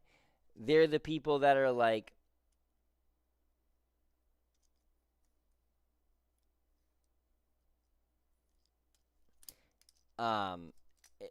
they're just like Trump going out and saying that like Mexicans are fucking rapists and drugs and like, dude, he's just like they're trying to exacerbate the like relations between everybody because like they know that they will still get enough angry white people to come out and vote because they made up some fake like us versus them bullshit when it's like, no, we're all on the same team and we need to be against the fucking politicians. But nah, why would we want to do that? All right, 1 minute. Let me pull this video up.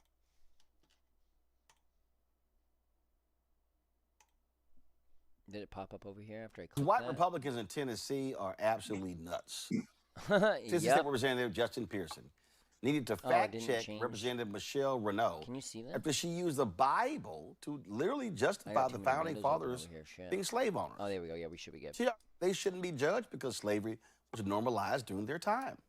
Here is the verbal lashing she received from a descendant of a slave. Representative Renaud. Thank you for the question. As far as not even that long ago. Like, how are people so out of context? Like, founding fathers and those that owned slavery, it is important not to dilute history. We need to understand and know what that is so that we don't repeat those mistakes. But the Bible also says that we will be judged in the time of our culture. And at that time, it was a common practice, not saying that. Harry Potter also says if I run into this platform at the right time, I will go through a brick wall. It's right or wrong. The Bible actually does instruct those who do own slaves on how to treat them and to treat them fairly and kindly. But our founding fathers definitely believe that all men were created equal, and it was those beliefs that moved us from the position of slavery to where we are today. So this particular legislation does not advocate to teach those things. I think we have many other pieces of civic education that likely does include that, but this intention for this legislation is for that to not necessarily be included. Representative Pearson. It is nearly unconscionable to believe that you just articulated the theological vision of enslavers in this capital in the year 2026 as though it was okay. Because here's your problem. I like this guy already so fucking much. Like, he's fucking bewildered right now. The Bible, which was written in many different iterations, but is articulating a time of thousands of years ago, was used as justification for enslavement that happened thousands of years later, 400 years ago in our country. And so even if you're trying to articulate, as you are incorrectly, that the Bible was somehow giving permission to slavery, that would have been in the era in which it was happening. It wouldn't be used as a theological justification just 400 years ago in our nation's history. But what is worse and what is deeply disturbing by what you have just said is not how you are saying, and that was wrong or immoral. There is no question that slavery was immoral. And you shouldn't need a Bible to know that. And there were always people who were antithetical to the antebellum South's iteration of chattel slavery. The people who were enslaved, who were kidnapped from the continent of Africa and brought here against their will. And I am a Christian, and I am a 7th-generation Tennessean. I have read the Bible from front to back, and the stories about love, about who Christ is, about loving thy neighbor and loving God is what we are told to profess.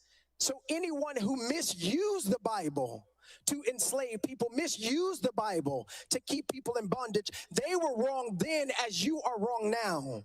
I refuse to support this legislation because the lens by which you are viewing the world is toxic. He looks like he can cook a mean fucking meal, and he looks like he can fucking. This man like should be a fucking pastor, bro. He seems like the way he talks is just so like it hits in all the right like moments. Ah, dude, I like this guy a lot. Damning is wrong and is immoral, and you, my fellow colleagues, should do much more work in understanding the history of this country and understanding the history of enslavement and the consequences that it continues to wreak and the barriers it continues to create in this state and around the country. No one should ever be able to use Christianity as justification for the enslavement of people, especially not someone who has the audacity to call themselves a legislator. Oh, that wasn't just it. State Rep Sam McKenzie. That was so also good. Fact-checked her after she falsely said that all men are created equal, that it applied to slaves when the Declaration of Independence was written. Yo, seriously. Yo, seriously. We hold these truths to be self-evident that all men are created equal. Was that a lie? And are we going to teach that? Representative Renaud. No, that is not a lie. And it's that the founders believe that so much that they put that into our founding documents. At the time, and you'll remember history, that it took many, many hundreds of years to be able to rectify what our culture at that. This lady looks like in the 40s she would have been in a fucking internment camp in California. Like, I don't know if she should be fucking. I don't.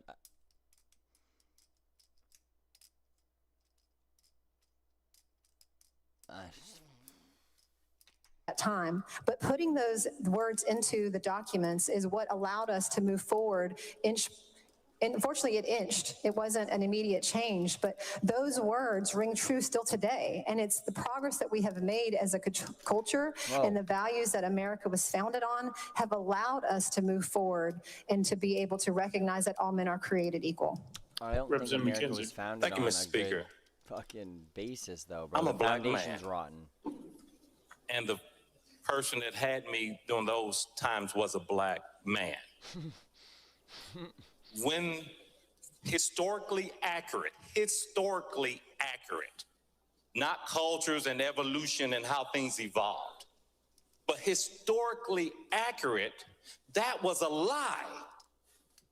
My forefather was not treated equally, was not considered to be a man. So for you to say we're going to have this historically accurate teaching and not teach that is just flat wrong. Historically accurately means when they put pen to paper, they said all. They did not mean all. That's all. They did not mean all. That's all. So if we're going to do this historically accurately. You're good, friend. She's Korean. Yeah, well.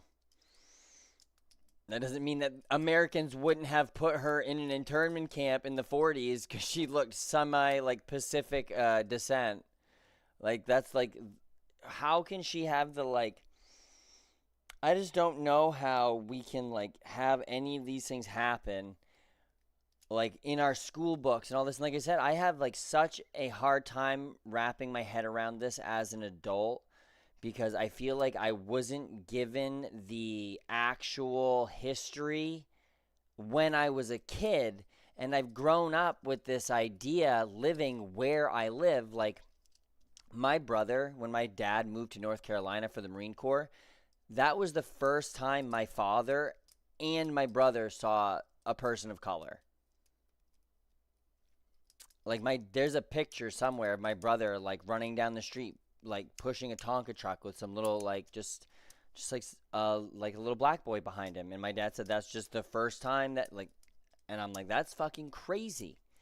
Like, that is so crazy. Go to college here, you'll see more people from Sweden anywhere. Like, there's just no diversity. Because, like, even the people from other countries are still just, like, they look just like us. Like, they've never had to deal with, like, fucking not being able to, like, go. The closest I ever had to, like, having any, like, correlation or, like, connection to even being, like, involved in issues like this is, like, my ex's kids were, 2 of them were biracial, and, like, I know that when a lot of these things were going on in, like, the school and stuff, like, they were getting, like, picked on and certain things like that, and it's, like, how fucking, like, awful does it have to be for someone in, like, a 2nd grade class to be saying something about Trump and, like, da-da-da-da-da-da, and, like, it's, like, dude, they're kids, like, they're just repeating what their parents said, obviously, but, like, their parents are probably, like, just fucking, my God. And it is. It's just so much propaganda. It's like the American exceptionalism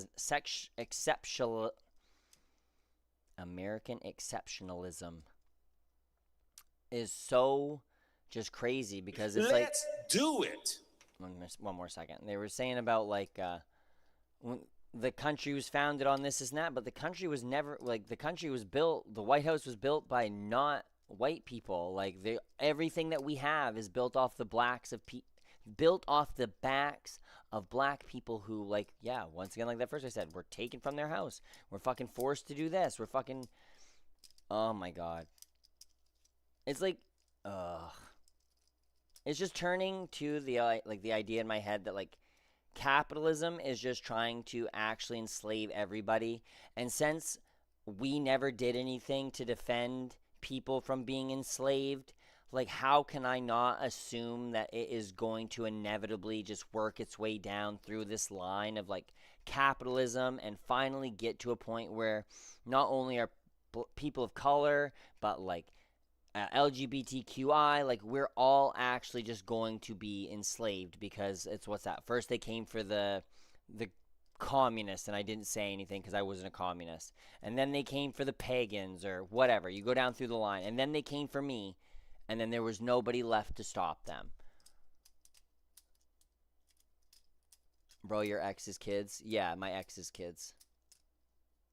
Like, my ex had 2 kids before we dated, and they were both half African American, and then they were getting, like, bullied. Yeah, slavery equals yeah.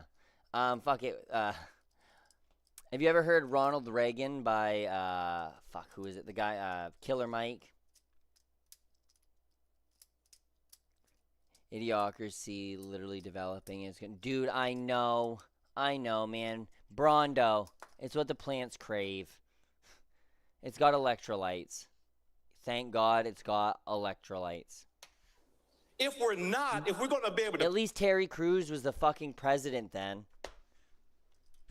Like... pick and choose, then that's not the way we should teach. And say that this is now a historically accurate statement since we've evolved and we've got better and we've understood the mistakes of the past. The mistakes of the past says that my predecessor was not a man. Why are they arguing? Like, first of all, I have another question here. Why are they even bringing up the fucking Bible right now? Isn't there a separation of church and state? Or am I, like, just stupid? ChatGPT 7 with electrolytes? Bro, thank God I use Claude. At least Claude will be like a sweet one when he takes over the world. So this is a lie. I love this country. You probably love this country more than a lot of people, man. I love the fact that our forefathers created, as Winston Churchill said, democracy's horrible, but all of them the worst. All of them, the rest of them are worse. And I'm grossly paraphrasing that. But again, so that's not where I'm coming from. We have to accept that as African Americans that we were enslaved. We have to accept that, and we have to move on, and we have to make things better for us and the next generation. But for you to come here and say that we're going to teach something, we're going to now, in 2026, teach something that's historically accurate, and it doesn't touch on that. And you say that these are one of the things that we're going to teach. So we're going to ignore that whole piece.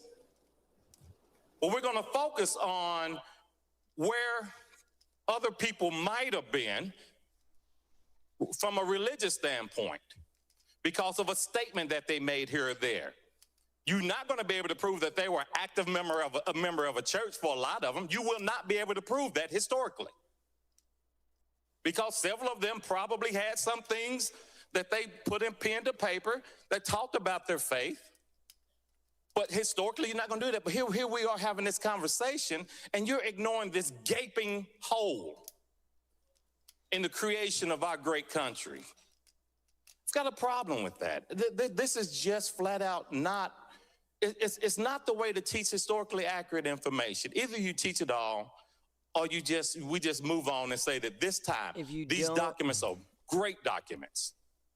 These are great documents that we want all our children to understand.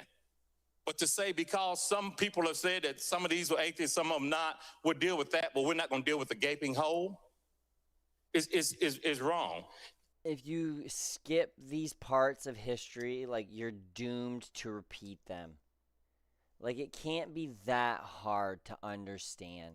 Like, are these people so against, like, being educated? Like, what is this lady's problem? Like, what is going to happen to her if she's just like, you're right. We do need to teach it all. Like, what the fuck is the problem with being like, yeah, we were fucking assholes at one point. We did some awful, heinous shit. But you know what? Now we have the rest of our, like, time acknowledging that to make it better and try to, and never be able to fully make up for it. But, like, you got to put your best foot forward instead of put your fucking Chud the Builder out there. Like, ugh. This orange smells kind of funny.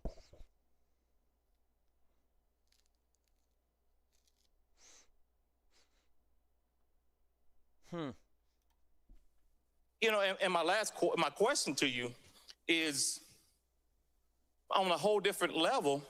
How many of the forefathers that signed these documents were immigrants, were first generation United States eventual citizens? Representative Renaud. First, to address your question about the factualness of the documents, if you would like to sponsor legislation to teach the aspects of slavery, I certainly would support you in that. But this legislation specifically is to teach the meaning of what the founders meant about our rights coming from our creator and not government, and then to dispel the myth that many of our founding fathers were, in fact, not atheist or deist. Even Benjamin Franklin was raised Presbyterian. He's known as our most secular founding father. He was perhaps religiously unorthodox, but he affirmed his belief in a providence. So when I said the legislation says moral belief, it is addressing moral belief in that regard, that maybe he didn't claim a certain denomination or religion, but he did in fact affirm a belief in providence, as many of his documents did state. There are among the 39 signers of the Constitution. What now? We are just volume in space, so my question is, how many millions of years will the brain develop before we stop the lingo loop and he's just helpful to each other? I know. Dude, that's why literally when people ask me for advice in stream, I'm literally, and this is what I say all the time, every time, do what you can, for who you can, when you can. Because, like, you might not always be able to give people what they want, but as long as you give people what you can give them, and like, then like the people that will appreciate it will be the ones that'll stick around. Like, I just like, and if you do those three things, then like, then the world would be a better spot if everyone just fucking just dude, that's one thing I do love about Maine though, is it's like someone, like, even like, no matter who you are, like, someone's still gonna pull over and help you on the side of the road. Like, I don't know, it's just a small like, we just made it at that point. We need language and law experience over time, but to not hurt each other. It's going to take people getting over generational traumas, right? Like, all these people that are, like, putting forth these, like, legislatures to try to, like, whitewash more of the history that's, like, just true, then you're going to never give them the time to, like, work through the things that they're using these, like, views to cover up of themselves, their own insecurities, their own projections, like,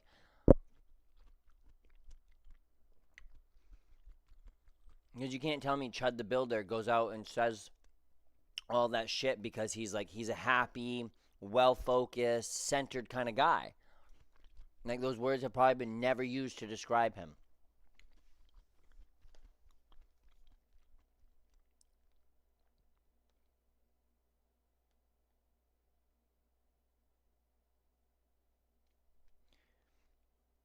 It's just like, why do you think so many people go and shoot up schools? It's not because, like, we live in a happy, healthy society, because, like, you know who doesn't shoot up schools? Happy, healthy people.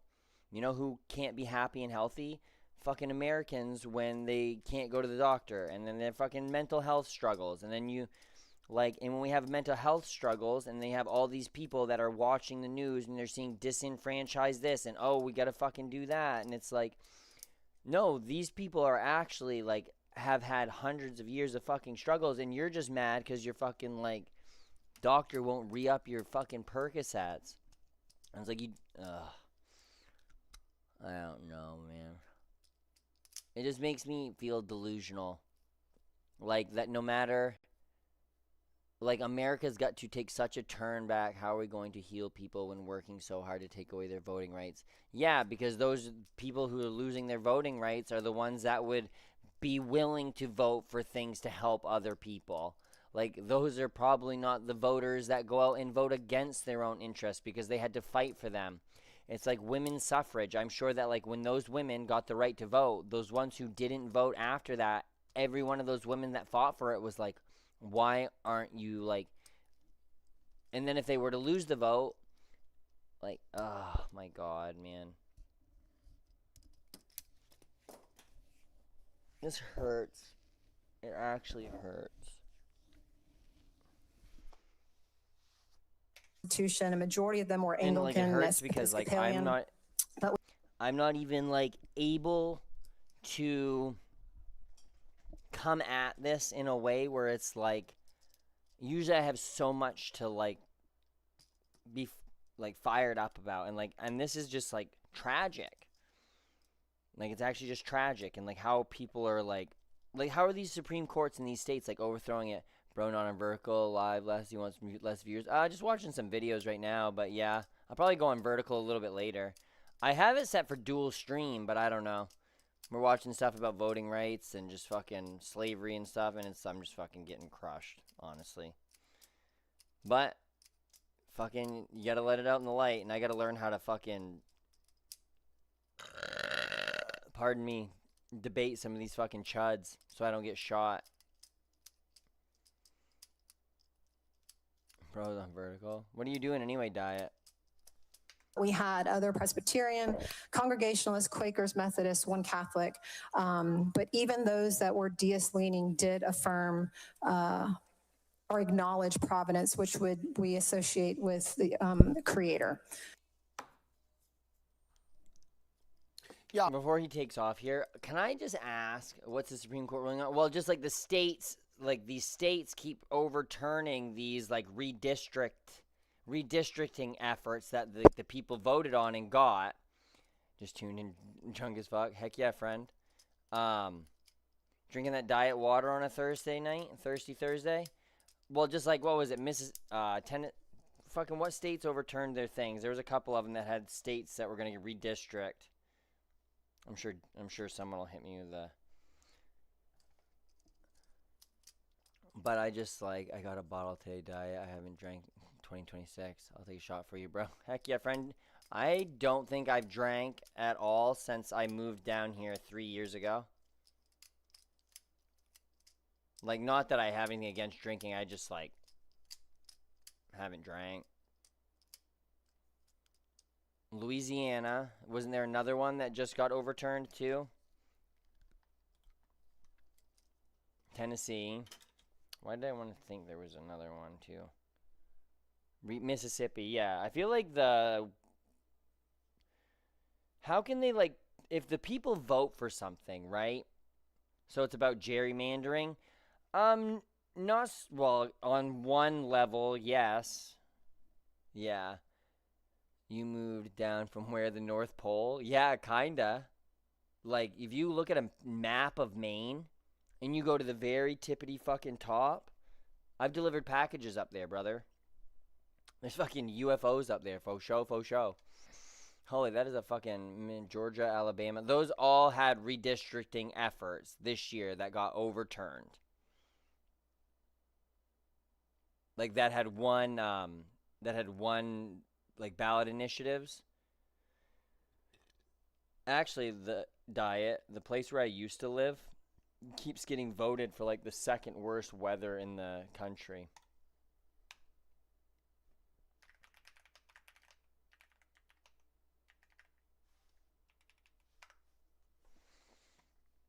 Caribou's worst weather included a rare and deadly F2 tornado on August 11th. That's crazy.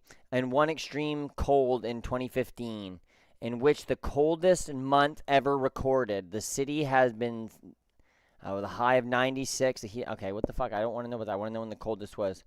The average temperature that month was 11 degrees below normal. What the fuck was the temperature? Anyway, fuck that. Back to what I was watching. This fucking... even a Republican. What should I Google? William Lambert had to say, girl, sit your ass down. Dead baby jokes. My friend from Knox County. We're going to teach history. Whoa! Let's teach it. That man stuck his fork in an outlet. And this man is surprised because he just saw his hair. History. Some of our history is ugly in this country. And there are people over the years that have twisted and poisoned what the Bible says to try to justify. Why are they talking so much about the Bible and what they're teaching? I don't know if it was an EF or an F. I'll look back here in a minute. It's still up. But why is there so much Bible in the fucking school here? An evil act. I stand as a member of the party of Lincoln that he founded. Slavery was, is, and will forever be an evil stain on our country's history. It hurt then, it hurts now. Is it hard for people to say this? In the heart of every one of us. If you move south and you still live in Maine, you're legally in U.S. Says that this has to be historically accurate and devoid of politically advocacy. That they're going to have to pick a video to teach about this. I don't know about the sponsor, but I know my friend from Knox County is going to be watching real close to see what that video says, and I will be too. Because if it's not historically accurate, if it doesn't talk about the evil of slavery and the struggles that our country have been through every day from then till now, because some person thought it was okay to sell an individual to another individual. It was evil then, it's evil now, it will forever be evil. This is not partisan. If you're on this floor and you are a racist, you cannot be Christian. You could be Christian or you could be racist. You can choose God and you can choose love, or you can choose hate. You cannot choose both. So surely to goodness, we can stand together on this to say this should be historically accurate. But again, they're going to pick a video here to make it historically accurate. I certainly hope that they show the good, the bad, the ugly, the evil, and the right as we move past that dark time, but remember it accurately. Is it that hard to say? One Republican with some common sense. Like, is it that hard to fucking say like that? The Bible can be interpreted in so many ways. I assume it holds linguistic authority, which lets them. Yeah, but there's separation of church and state, right? Like, we're not supposed to have the Bible everywhere. That means that, like, the other religious texts, like the fucking Kabbalah, could be fucking read for literary, like, linguistic authority. Like, are they teaching kids about the black cube and singularity in fucking school, right? Like,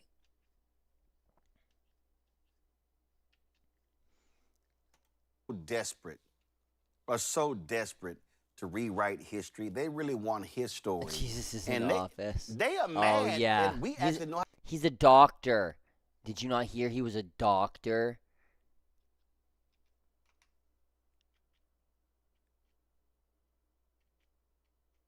Oh, what happened to that? Why can't I? Oh, I muted it.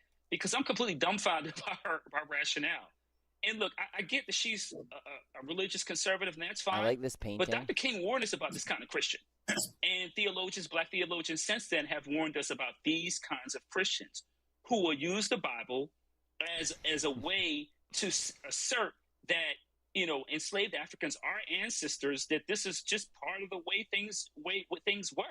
And as, you know, Representative highlighted, it's in complete contradiction what it means to be Christian, and certainly the Christianity in terms of the way I was raised in AME church. So we need to call people out like this for their hypocrisy. And also, you know, when I look at her bio, her mom immigrated from somewhere else outside the United States. How dare you have the audacity to tell someone like myself and our colleagues we saw there on the Tennessee floor that somehow how old is Demi? How old's that younger guy? The first one that talked. Percocet. 30s all day, baby. You know, we're talking about how things were back in the day, and it didn't apply to, you know, necessarily those enslaved Africans, and, you know, this rationale about, you know, how to treat your slaves well. My ancestors weren't treated well, particularly black women who were enslaved. Let's be clear about that. So this is ludicrous. I'm glad they checked her, and we need more white Republicans to offer a counter narrative to talk about, once again, we talked about a dark period in our history. It is part of U.S. history, and that the lineage of those challenges from that time continue today for black folks.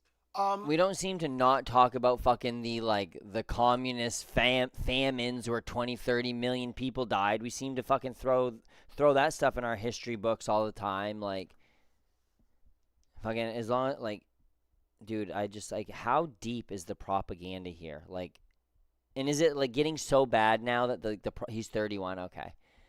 Is the propaganda in America getting so bad that, like, we're just, like, actually starting to be able to fucking see through it, and then there's just, like, there's fewer and fewer people every time that, like, it gets through to? Because, like, even when we went to war with Iran, I had this weird thought that was like, what if it's, like, all these other countries kind of hate America and Israel, and, like, we're the, like, Germany and the Italy of the time, like, and we just don't know it because we're in here, like, we live here, so it's like, I don't know, I wouldn't know. I live in the fucking whitest state in the goddamn country. Fucking Maine, dude, what a place. Unreal. I gotta start sewing on something Randy, to get my fucking I know of a very stress out here. hardcore Christian. I mean, he was a Bible-believing, Bible-thumping, Jesus-loving, hardcore Christian. I love a good Bible thumper. Let me show you right here. Come on, guys. Come on. Guys, come on. That's Whoa. John Brown. John Brown was a hardcore Christian, and he despised slavery. Oh, I'm sorry. She ain't talking about those kind of Christians, Randy. No, she's absolutely not talking about those kind of Christians. And When I tell you I watched this, my stomach just got so tight. Let me tell you what bothers me. I mean, one, when has any enslaved person been treated fairly? The fact that she would suggest that there was fairness in the institution whatsoever and that people were ever treated fairly just, it angers me so much. But I'm going to tell you what angers me even more. When you see people of a minority group, and her ethnicity is Korean, beating this conservative Christian drum that is honestly, at this point, when you talk about white Christian nationalists, it is white supremacy. Yeah, you can't add more syllables to the word and just like it Brown's grandpa. What is happening here? You think alligator Alcatraz? Yeah, true. Brown's grandpa. Yeah, not my grandpa. Brown is the greatest great-grandnephew of John Brown. Fact. Yeah, dude, I mean, you never know. Fucking, you never know, dude. Fucking A, man. I just, like... Obviously, there's nothing I can say. There's nothing that, like, I can do to ever, like, make back the, like, whatever has happened. But, what the fuck was wrong with people? Watch the Cotton Picking Truth, or the family in Mississippi didn't know they were free until... Oh, my God. They were, like, they were just still kept until then? Like, they just, like... What do you mean they didn't know they were free? What do you mean the battery's dead?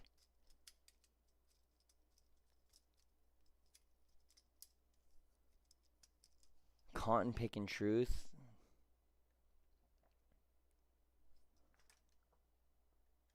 Okay, one second. I'll go back to that. It was an F2 tornado, not an EF2, just so you know.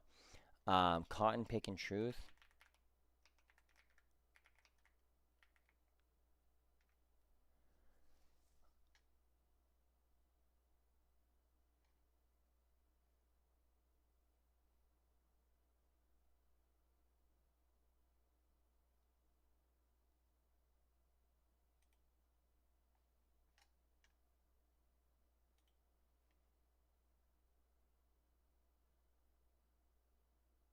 Oh my God.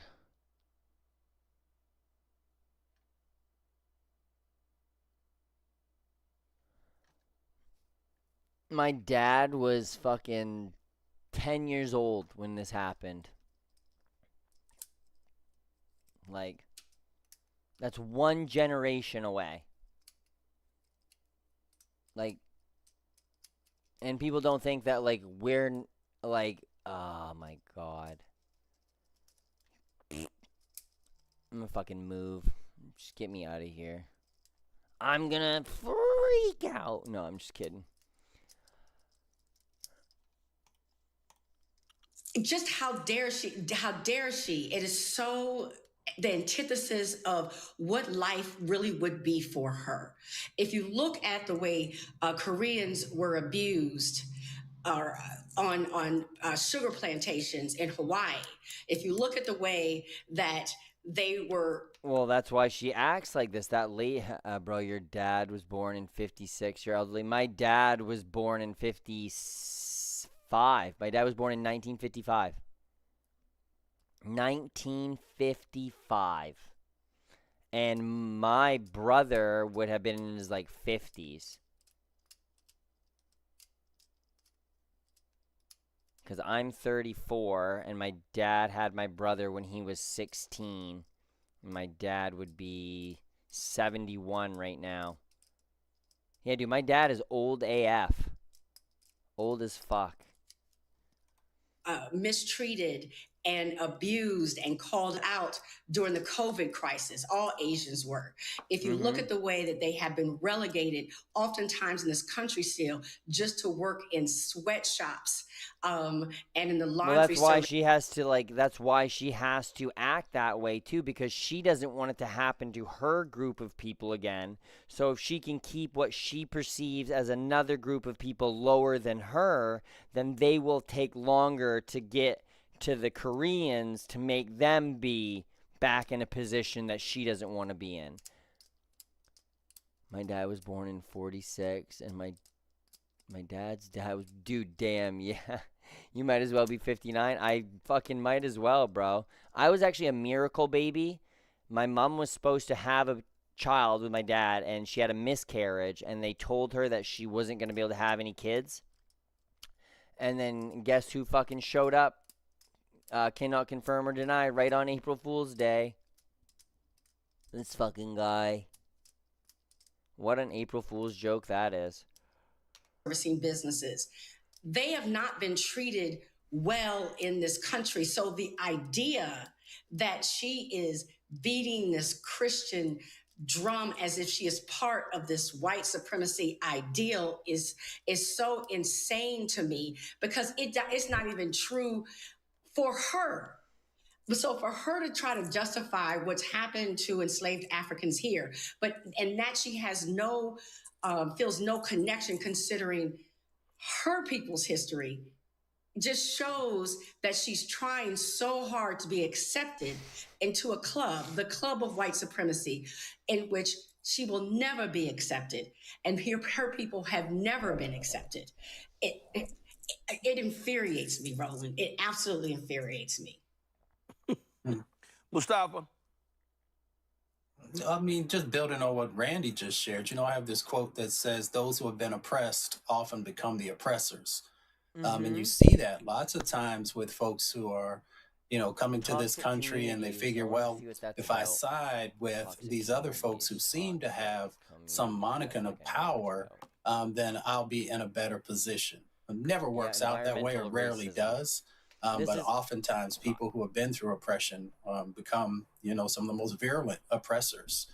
The other thing is that, reading is fundamental. I see so many of these politicians who I'm like, have you ever opened a book? Have you ever studied history? If they did, they would remember in 1802, Thomas Jefferson actually wrote a letter to another religious organization talking about making sure that there was a strong wall between the church and the state. So when you hear people talking about, the separation of church and state, of course, you can go back to the First Amendment and some other types of things. But whether you want to talk about the founders or others, they understood, that there needed to be this bright line between the two, because they saw historically what happened when that wasn't the case.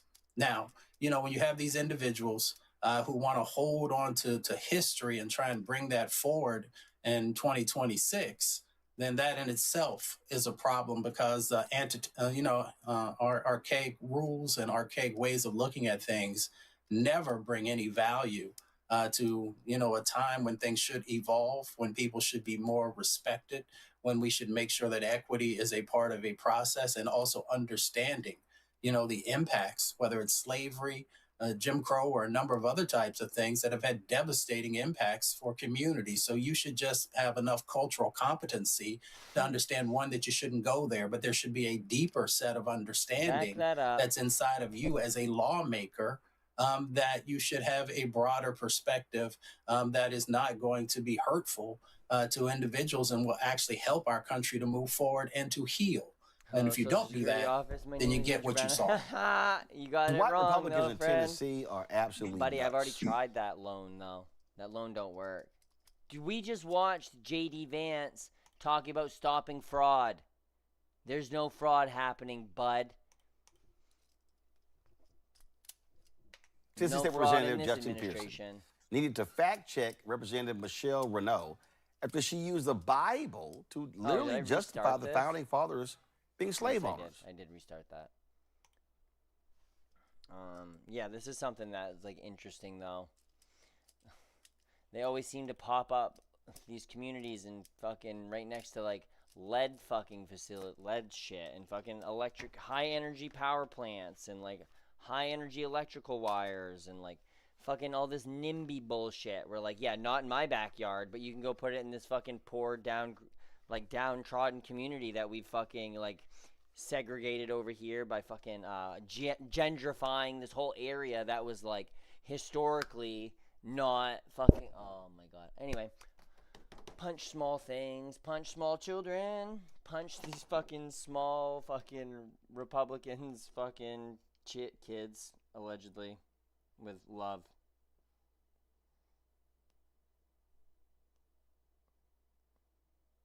I feel like all these people need just an angry grandmother in their life.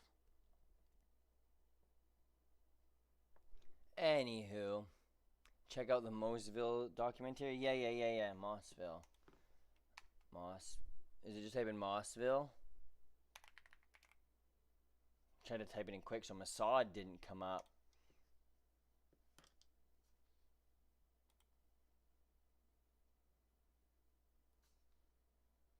Is this like a series? The Cat, an international God, high-speed car and passenger ferry, sailing between Bar Harbor and Nova Scotia in 3.5 hours.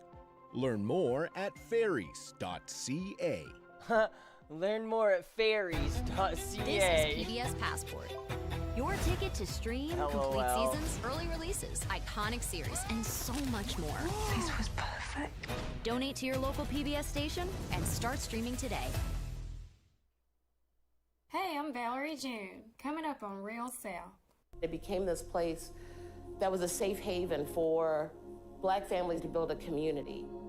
This historic African-American town is engulfed by industry. You've got 14 industrial facilities and tremendous potential for incidents and releases every day. And one man refuses to leave his home and his ancestral community. My relatives are direct descendants of the people who founded Mossville, free slaves. Discover Mossville, up next on Real South.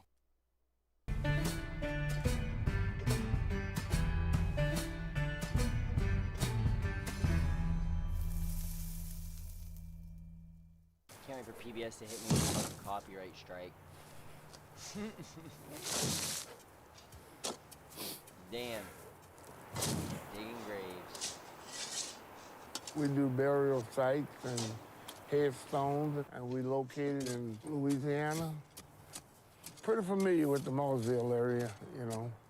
There are a lot of people come out of Mossville. Mossville is not a big settlement, it's a small community, but a lot of people do die. I don't know why I really like the way he just said that. A lot of people do die.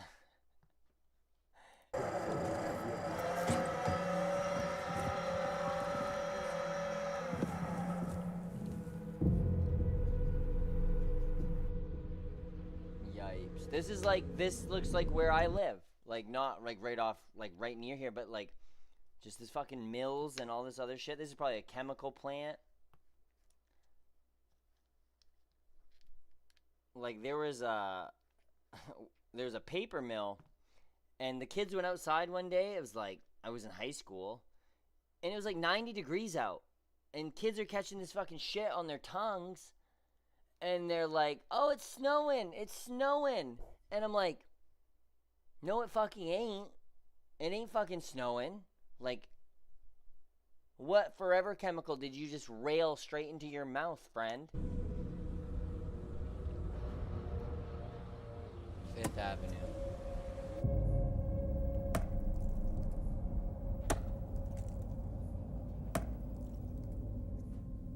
Once there was a community I think you wanna founded go by cut free down a fucking slaves tree right now, in anger. who lived in peace and happiness. A thriving community. We raised our own food. We looked out for one another. We existed. Oh wow, is that the tree that he's cutting down right now? Fuck.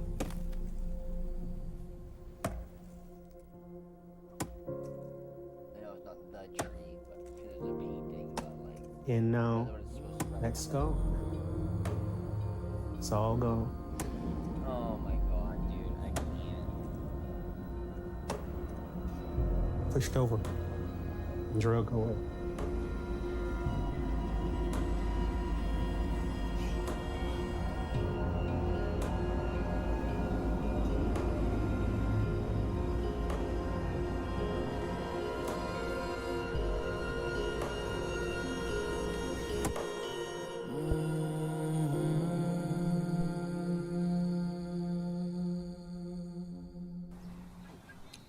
I don't think I want to live here anymore. We hustling balls hey, right Brown, now. what's going See on, who got friend? the most balls. 1 second. What? What's going on, bud? Hey, Brown, help me. What's going on? What do you need? What's going on? What happening? Oh, fuck. Dropped my keyboard. Not my keyboard, my fucking stamp. My maker's mark, whatever it is. Bro. Like, this is some fucking... We're turning America into a third world country. Like, we could have been so much better than this.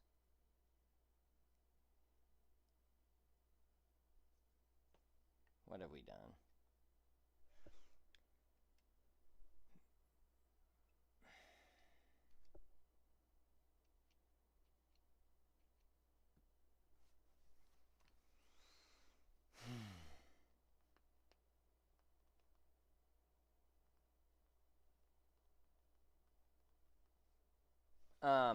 Yeah, so this is heartbreaking actually. Like, I don't think I can watch this right this very second, but I need to watch this, but this is something that I need to sit in my house and be able to fucking cry and be just sad that we just like kids have to grow up here, man. There's little people, like, what the fuck, dude? We're teaching kids just lies in school, and we're like ripping up communities, and we're tearing down jobs, and we're letting AI fucking take everything so Elon Musk can get more fucking money. Like what happened, bro? Like, what actually happened? Yeah, exactly. You're right, man. And like, that's all I want to do. Like, I just want to be around people that, but you gotta fight back against, you gotta like fight back at some point. But I guess that is like being kind to each other, right? Like, but it's like that lady, you can't let ladies like that fucking person on the Senate floor or the House Representatives in Tennessee say shit like that, because like then that's just one more generation of people that will be able to carry that message forward that like, no, we can just kick another can down the road. But yes, you're right, we do need to be kind to each other, and there are ways that like you can make advancements and like fucking like what did Luigi say though in his manifesto? Like something about violent fucking revolution. I don't remember right now. I'm actually like brain warped a little bit, dude. This is just like, because it's like, as much as like Maine is just incredibly so white, like I can relate to this on like the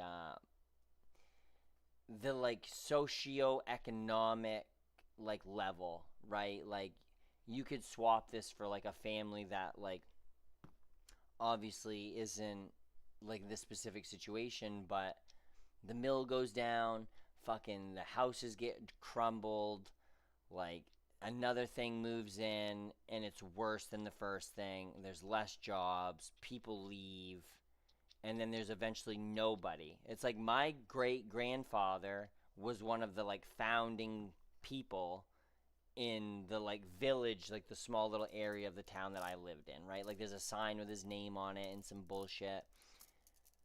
It's a South African chemical plant. Yipes. Yeah, like petrochemicals, like Forever Chemicals. Don't move until the ball moves. Javon hustle. Don't move till you hit the ball. Wherever that ball go, you go get it. You hear me? Don't you stop hustling. Go for it. So it's not even an American company? Go, get it. Go get it. Javon got it. He's just like my mother for everything in the world. It's like God never took her away. Yeah, that's her. Hustle back, Jay. I love that sound. You about to run, Jay. You gotta run. You gotta hustle for it. Give me your below. Hey, we don't have no temper tantrum. You work for what you want. He's having, oh, bro. He's 4. Just turn 5. Dude, somebody let Lil Durk out? Next year, you're gonna be a terror. Free them boys. Lil Durk out. Hit it. I'm sorry, I had there to say you go. it. He looks just like Lil Durk with the hair. I'm gonna have to probably end up getting him a tea so he can practice that.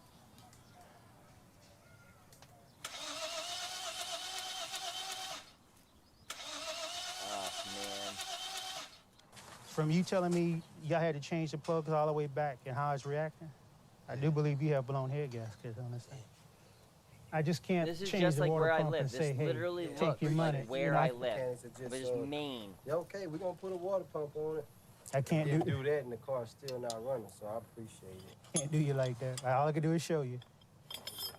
Well, I started doing this in Mossville out my dad's shop, and they had cars backing up. And my first job I ever done was a Honda Accord, a head job on it. 12 years old, not knowing, going back and forth to the library, reading books, whatever. Oh my God. And that what a first little bit of baller. money hit my hand, 800 some bucks. Oh, it was over. School and mechanic work. They used to call me greasy in school because I was so full of engine oil. Fuck yeah, dude. I was kind of big for my age, you know, but I was like a gentle giant, a bookworm, reading science books, exploring space. I always wanted to be an astronaut where I grew up. My father taught me, and I feel that he guides my hand every time I touch a wrench. The things he taught me last a lifetime. And the way my dad died, laying on the ground, nerves twitching, it's vivid in my mind. Oh.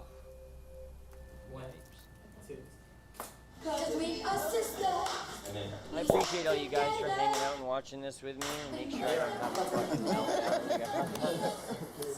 Oh, you think all of niggas sit in this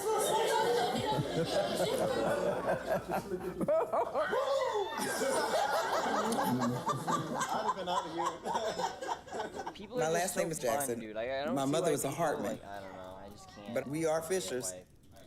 We are who the street is named after. Fisher Street? Fisher Street.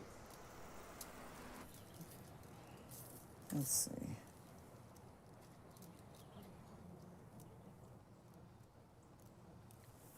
This here is my great-great-grandmother, and that's Mama Allie. Great. Auntie's name is Allarine, but we call her Patsy. And this is my grandmother. I like how We call her like, Tickaday, old but her names name is like that. Lorraine. They're like that. Patsy sounds nothing like what she said. How did you get to that? This got me sad, man. We gotta watch Mouse Soup to recuperate. Yeah, I'll put something late on here in just a second. I'm gonna save this to watch, so I do want to sit down and like actually watch this, like the whole. There's 5 episodes, so I'd like to watch all of them and get a retrospective of someone who like I said, I can definitely see the resemblance in the communities and stuff like that. Like, it's so crazy because there's no difference between these groups of people, and we just keep trying to make things we push poor people, we push people of color, we push all these people into fucking just go over here, just go over there, just go over there, get away from these people. Dude, no, I'm gonna come stand on your fucking lawn, and I'm gonna come into your house, and I'm gonna drink your milk, and you're gonna fuck off. Burn this motherfucker to the ground. A fucking lot of RuneScape on here. What did you say? Mouse soup? What the fuck is mouse soup? How about we, what's something fun? Do you guys like Curtis Connor? Can I put on a Canadian real quick? You guys want to watch one Curtis Connor video? This doesn't even have me sad. This just has me, feeling like I did something.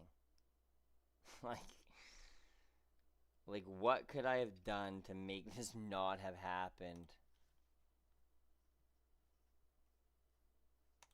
A Dr. Seuss situation if Dr. Seuss had zero whimsy. If you haven't seen that video, I'll give you a quick recap. So Dr. Witnesser's whole shtick was playing Fortnite on Twitch, but while he was cranking 90s and hitting the orange justice, he would simultaneously preach the word of the first man to ever use the reboot van, Jesus Christ. If you don't turn from your wicked ways and repent and trust in Jesus, you're gonna die and burn in hell. His motto was literally bringing the gospel to gamers, and since he primarily played Fortnite, the people he would primarily preach to were children, because as we all know, Fortnite is a childish game for little babies. Yeah, I don't play bullshit like that. I play real video games for men.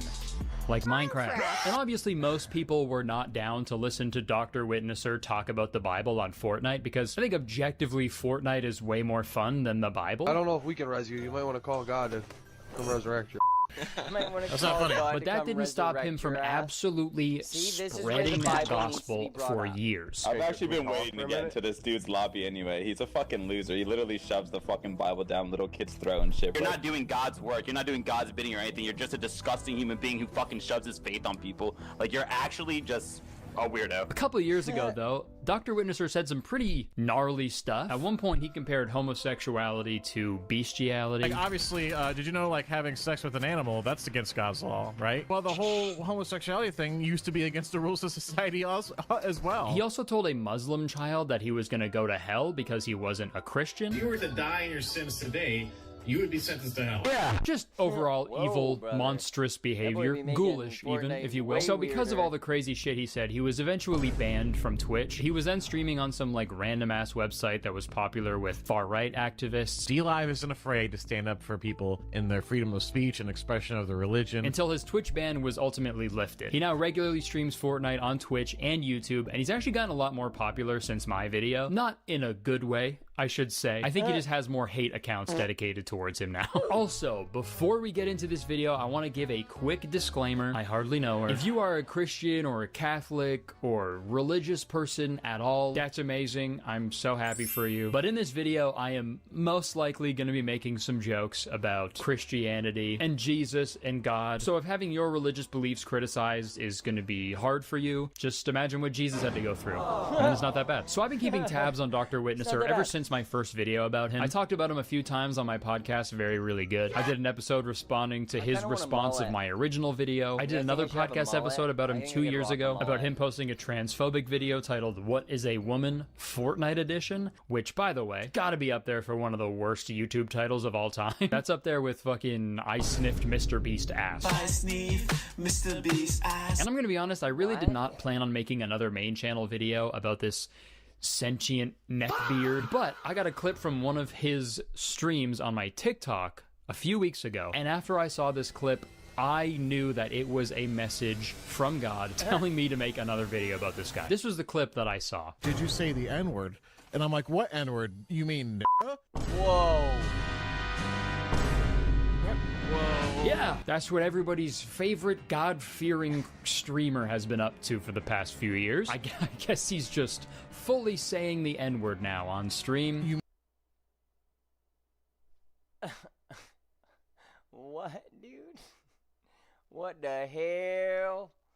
The fuck is this man doing? I had to add the bleep in, by the way. The original video, full word. And not like this would make it okay, but it's not like he said it just like one time, you know? You can only say the N-word if you're black. Are you black? No! Don't say this, that. People would refer to black individuals as niggers. Maybe I'm ill-informed, but I don't think a quote-unquote good Christian would just casually drop one of the most offensive words of all time, a slur that has historically been used by white people to intentionally dehumanize people of color, right? But hey, what do I know? I've never been to church. Maybe Christians don't care about how their words affect others. I don't know, but I could have sworn, it was love thy neighbor, right? Neighbor, Dr. Witnesser. That's the only N-word that ends with R that you should be saying, okay? And obviously he received a ton of backlash for saying the N-word several times. So he took to Twitter to make an apology, if you want to call it that. I don't feel like I need to, but I'm doing it anyways. Nice, good start, man. I apologize to anyone who might have been hurt by me saying the word N-word or N-word hard R on stream. I clearly was not saying them towards any individual or persons, but clearly using them in an informative/educational manner.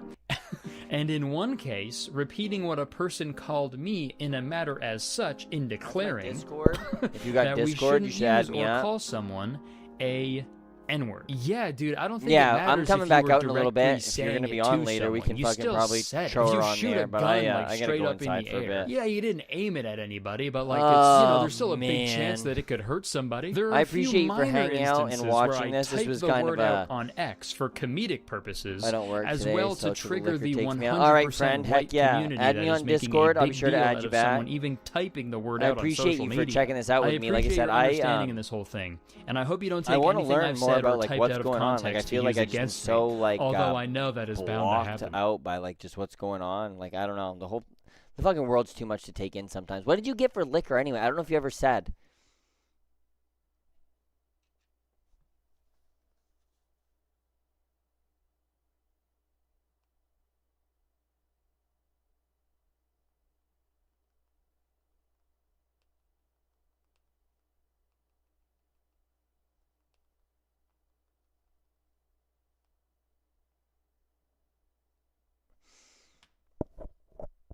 Dirt nasty shit. That fucking dirt nasty. Oh my god, dude. My fucking Maker's Mark. This giant piece of bra. $4.99. Dude, brother. Like, I feel ya. Around here they make a half pint of icky Sailor Jerry. Oh, dude, I've been there. My dad's name's Jerry, so I know how that goes. Sailor Jerry. Is that rum? Or is that's got to be rum, I'd assume. Sailor Jerry. Yeah, I do got to go fucking. You can't even get Sailor Moon, bro. Oh, yeah, I've had this. Yeah. Yup. My mom used to make rum cake with this. Like, and it was fucking sharp, dude. It was sharp. Like, the cake was sharp still. I would fucking let that dude give me a sick tattoo, though. This looks unreal. Oh, my God. I'm just going to spend a bunch of this money on tattoos, I think, that I get. Maybe that's what I'll do. I need something to make me feel better. Holy moly. Well, I love you guys all. You're all so great. Thank you for going on this emotional roller coaster with me. It went from anger to just fucking womp. But we'll watch it when I get back. I can't join your Discord? What do you mean you can't join my Discord? Add it? You can't add it? What's your Discord? Did you spell it right? It says I have one pending.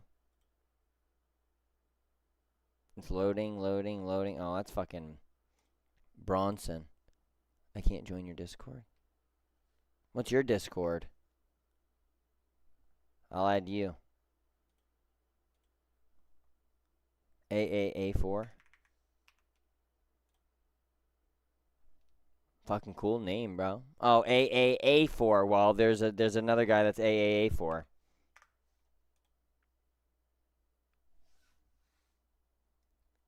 What is your username? Am I stupid? Zilly Goose. I feel like I added it, didn't I? Maybe I said it earlier. Maybe I didn't. That one should be mine. It's got a RuneScape picture on it when you see it. Oh, wait a minute. Give me shadow? Fucking gamer, can I have the shadow?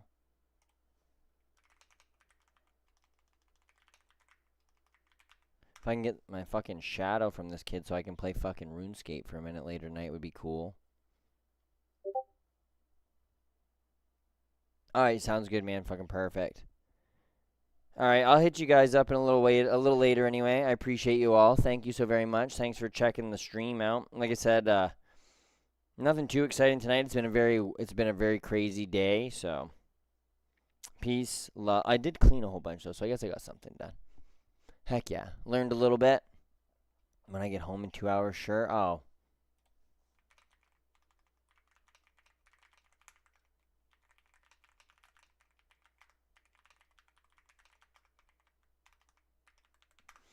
All right. Peace, love, applesauce. I appreciate you all. Thank you so very much. I'll hit you guys up later. It's been real. It's been fun. It's been real fun.